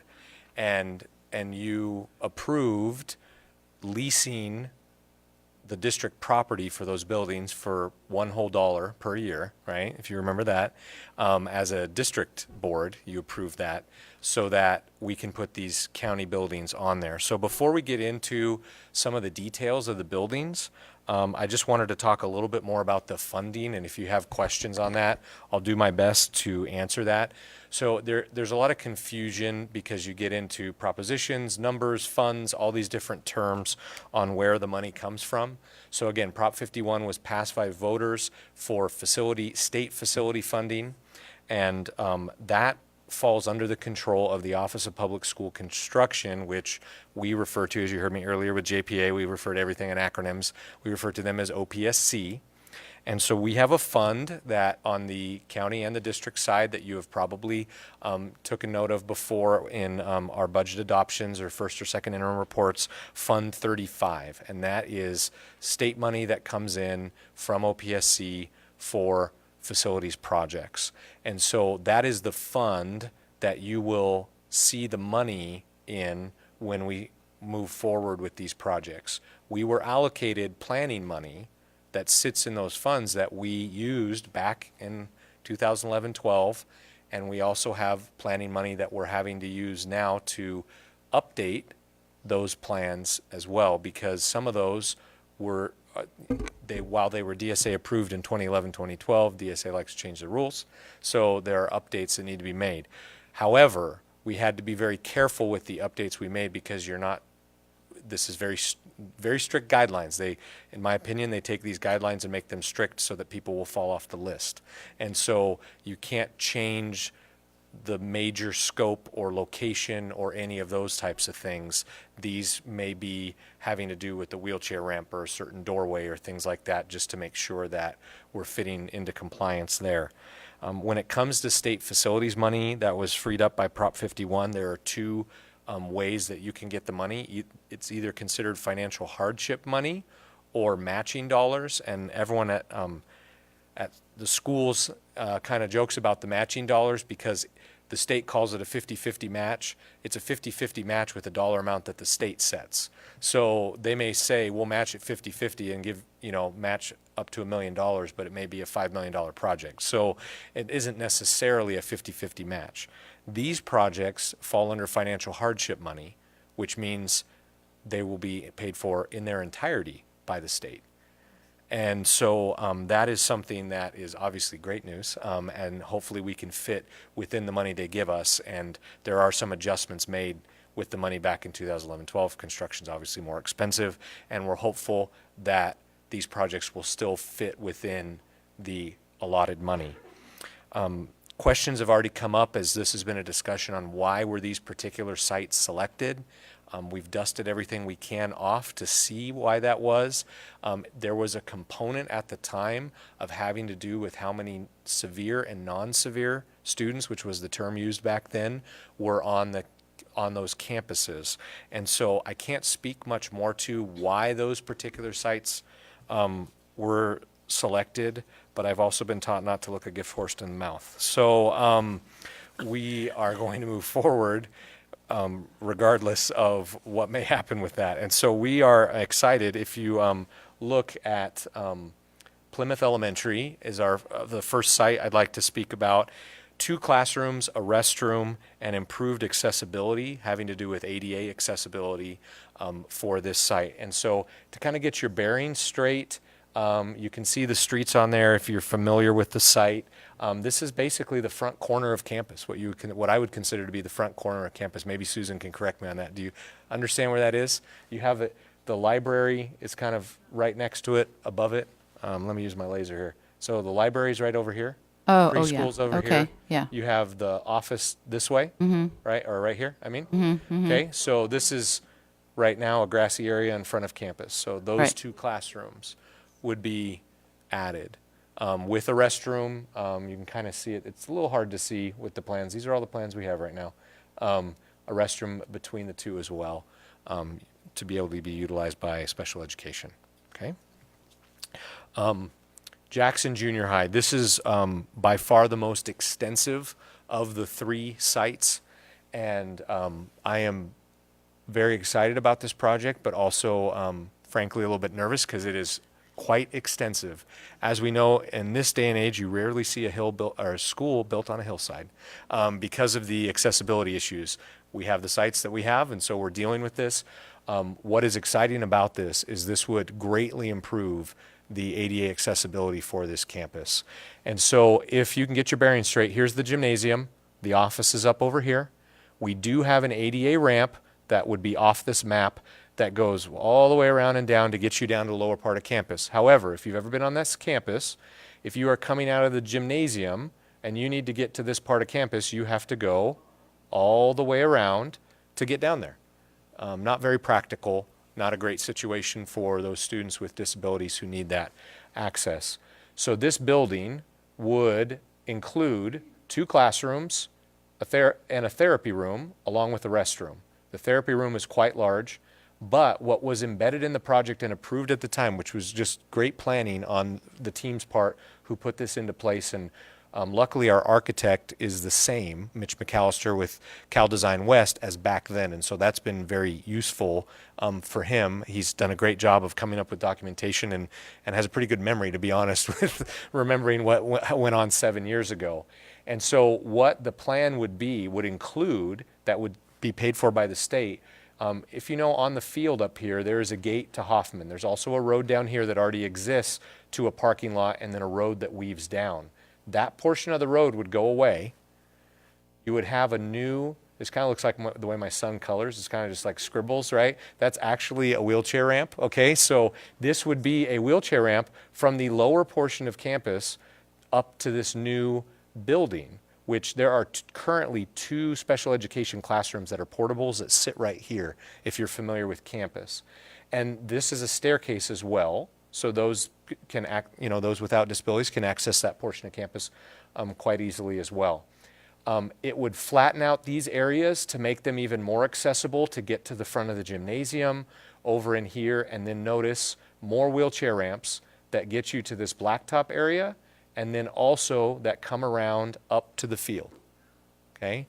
This would also be an additional road that would come in that would create a bus loop that we could utilize as a bus loop for drop-off and pickup time, which would be fantastic. So this is very extensive. It has an impact on the site. Plymouth Elementary, it is going in a vacant location. This is not. There are restrooms here. There are 2 classrooms here.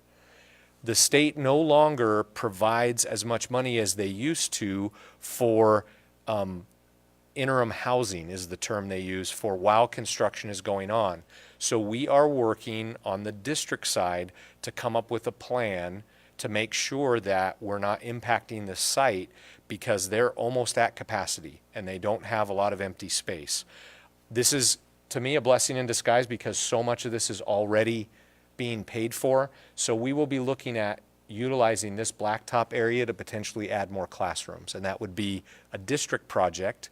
But as you know, we do have some OPSC money sitting in Fund 35 that is very challenging to use, and the hope is that we would use that money and any sort of interim housing money we get from the state to add more classrooms to Jackson Junior High. I know this is used for PE, so we would also look at providing a blacktop area to substitute for that and hopefully still be able to allow physical education to do what they've done. Quite an extensive project. Any questions on that? Just to understand, is that the tennis court or like the Yeah, the old tennis basketball- courts. okay, Absolutely. The old tennis courts basketball right there. areas. Got it. And a lot of people thought, myself included, that this is where the new classroom was going. And I don't know, I mean, maybe someone started that rumor 5 years ago. I don't know how that happened, but the plans were never for that. They were always for right here.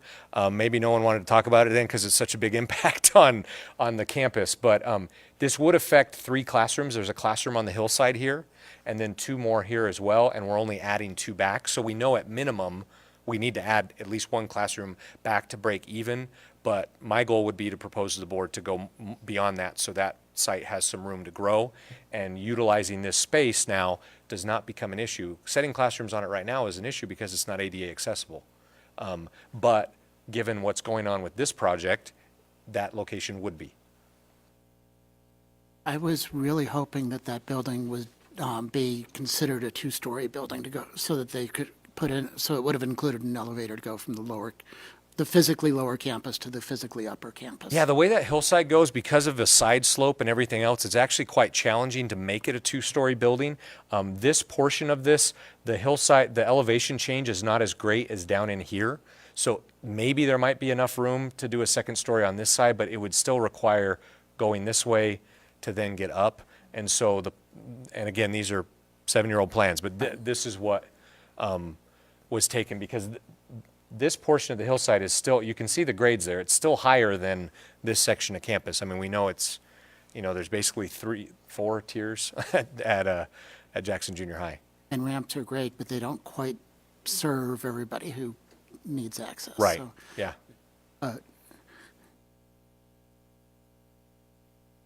kind of, I know we can't change these plans, so kind of keep in the back of the mind the possibility of some future date adding a 2-story elevator in the neighborhood, perhaps with a walkway over to the building or something. That need to be 3 or 4. I mean, there's so many different tiers is one of the challenges I see. I mean, it's definitely worth asking and looking into, for sure. And sometimes accessibility money is easy to come by, and sometimes it's not. Yeah, absolutely. We're getting a big bang for our buck on this one. So the area that you're talking right there is the area that currently goes down, the bathrooms are down, and then that classroom over on the right there? Yeah, so you have the front of the gym, you have 2 classrooms right here, And then a parking lot to the right of and that, the parking right? lot over here. Okay. And then the road kind of weaves down, and there's 1 classroom. Right. It's actually a double portable, but it's like, Right. it's not really it's for. 2 classrooms. It's used as 1 classroom. Oh, it It's is, you're right, open that's and the used math. as 1 classroom. It's actually Alicia Whitson's math classroom. Right. And so, because of all of this construction, the bathrooms and those 3 classrooms would have to go away. On the district side, we're actually leasing those 2 classrooms, so it's kind of, again, in my opinion, kind of good to just walk away from that anyway. We don't own those buildings, so Right. you can take them. So, anyways, but yeah, those are good questions. It's a major project. I mean, you That's on a consider hillside construction will right be there. going on a massive portion That's of the interesting. campus. Good, So, for helping me understand. yeah, no problem. There's a lot to get with this. The last location, Argonaut High School, Another great facility that would be going in, 2 classrooms, a restroom, another therapy room, similar in size to what we saw in the Jackson Junior High plan. There would be some improvements to accessibility as well, not as extensive and in a portion of campus where there currently are no buildings. And so again, the impact on staff and students would not be near as great as what you saw at Jackson Junior High. To kind of get your bearings straight, I included the tennis courts to try to help you there. So we have Stony Creek Road down here and the tennis courts, and you know there's that little road from, this is the Trillia building coming down. So there's there's a hillside right there that's at this point vacant, and that's where those buildings, this new building would be located, improved ADA parking and accessibility down to the tennis courts as well. So timeline, and then any other questions you have, if I have an answer, I'll happy to give that to you.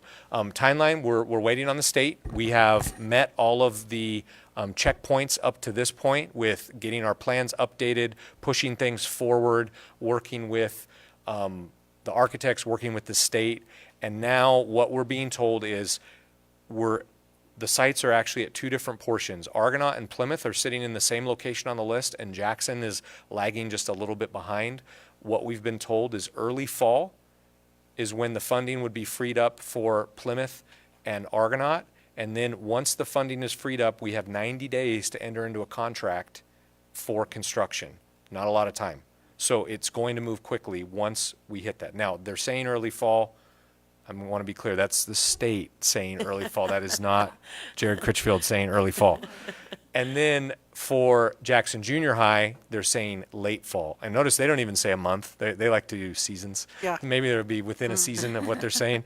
And so that would be late fall for Jackson Junior. I'm pleased that it's actually a little bit separated from the other 2 projects because we know of our limited staff and abilities to deal with all of that. Jackson Junior would hopefully stand a little bit alone, and that is quite an extensive project. So that's what we're looking at, 90 days to enter into contract, and then construction would begin. So potentially, construction could begin during the school year, and that is something that we will have to plan for appropriately and make sure we're not impacting staff and students greatly.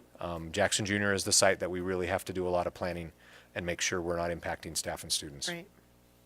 If that schedule comes anywhere near holding, that means that there would be a lot of the construction at Jackson Junior during that summer, which would be wonderful. I'm hoping that there can be some timing around that if it's approved late fall, 90 days to get the contract approved. Doesn't mean they have to get started within 90 days, that maybe we can do our best to time that. And we know timing's tough with facilities though, but any portion of the summer would be good so it's not all going on during the school year.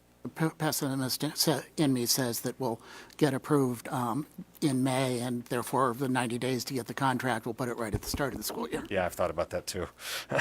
Jared, I just had a really great question that left me. Sure, it'll come back. No, that's okay. Back. Okay. Question? Thank you very much. Thank you. You're welcome. Okay, report from superintendent. Yes, I had the opportunity to go this afternoon to Stockton at the San Joaquin County Office of Education building and meet with the other county superintendents in CSESA Region 6. All of us were there with the exception of Tom Chengnon from Stanislaus. So it included Calaveras County, Tuolumne County, and San Joaquin County, and Amador County.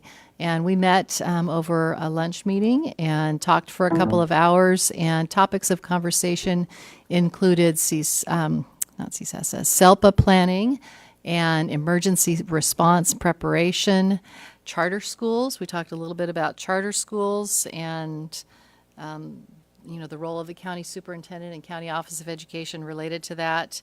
And then we also talked about ACEs and TIPS training, which is something that's near and dear to all of us. I think I shared with you a month or so ago that all of the principals and a few counselors, psychologists, and others had the opportunity to attend training that was facilitated or hosted, I should say, hosted by Amador First Five, and we just kind of jumped onto that training.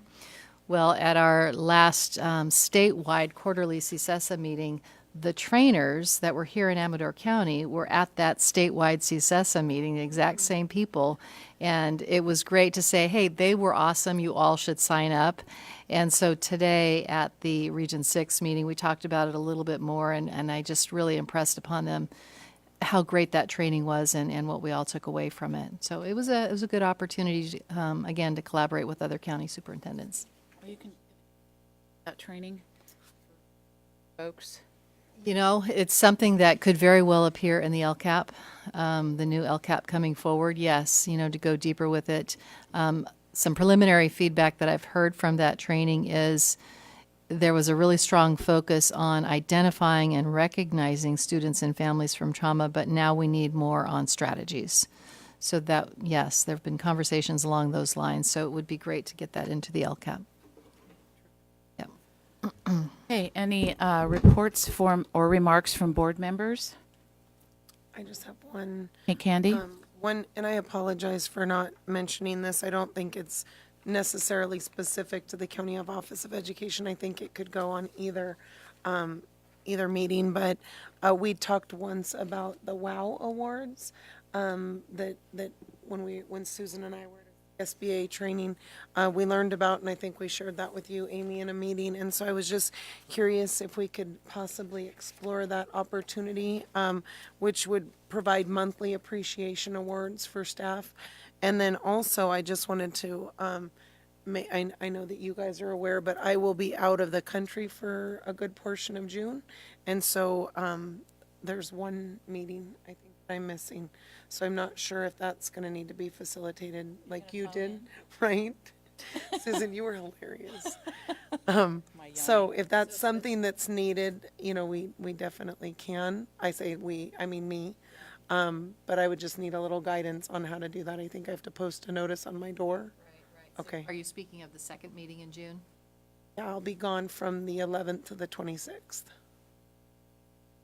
We may want to do that, so let's talk about that. That second meeting in June is pretty important, you know, Okay. with the board being positioned to adopt the LCAP, the budget, Shenandoah Valley Charter, Shenandoah Valley LCAP. Okay. So some big agenda items, so let's talk about that. Okay. Yeah, thank you. Yeah. Yeah. Good heads up. Oh, the 27th meeting. I'll make it. Oh, you'll miss the first one, The first one of the month. Yeah, right. I thought I only missed one. which is Yes. also really important too, when Okay. all the information is shared in the Okay. first readings for all of those important documents, so. If I can ask, I'm not sure if Susan was provided, but there's PowerPoint presentations that I don't know that Susan received. And I think that would help if there are any presentations like that, if there's any way that I can get those so I can kind of follow along as you're Yeah. talking. Yeah. It's There was easier. a couple of times we were like, is Susan awake? Thanks to KVGC, you probably can follow along on Facebook too and watch the video. Well, that's a good idea. Possibility. Yeah, that's good. Yeah. As long as you get Wi-Fi.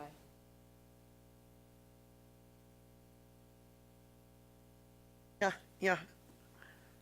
I'll make sure of it. Okay, terrific. Any more remarks? So we're good?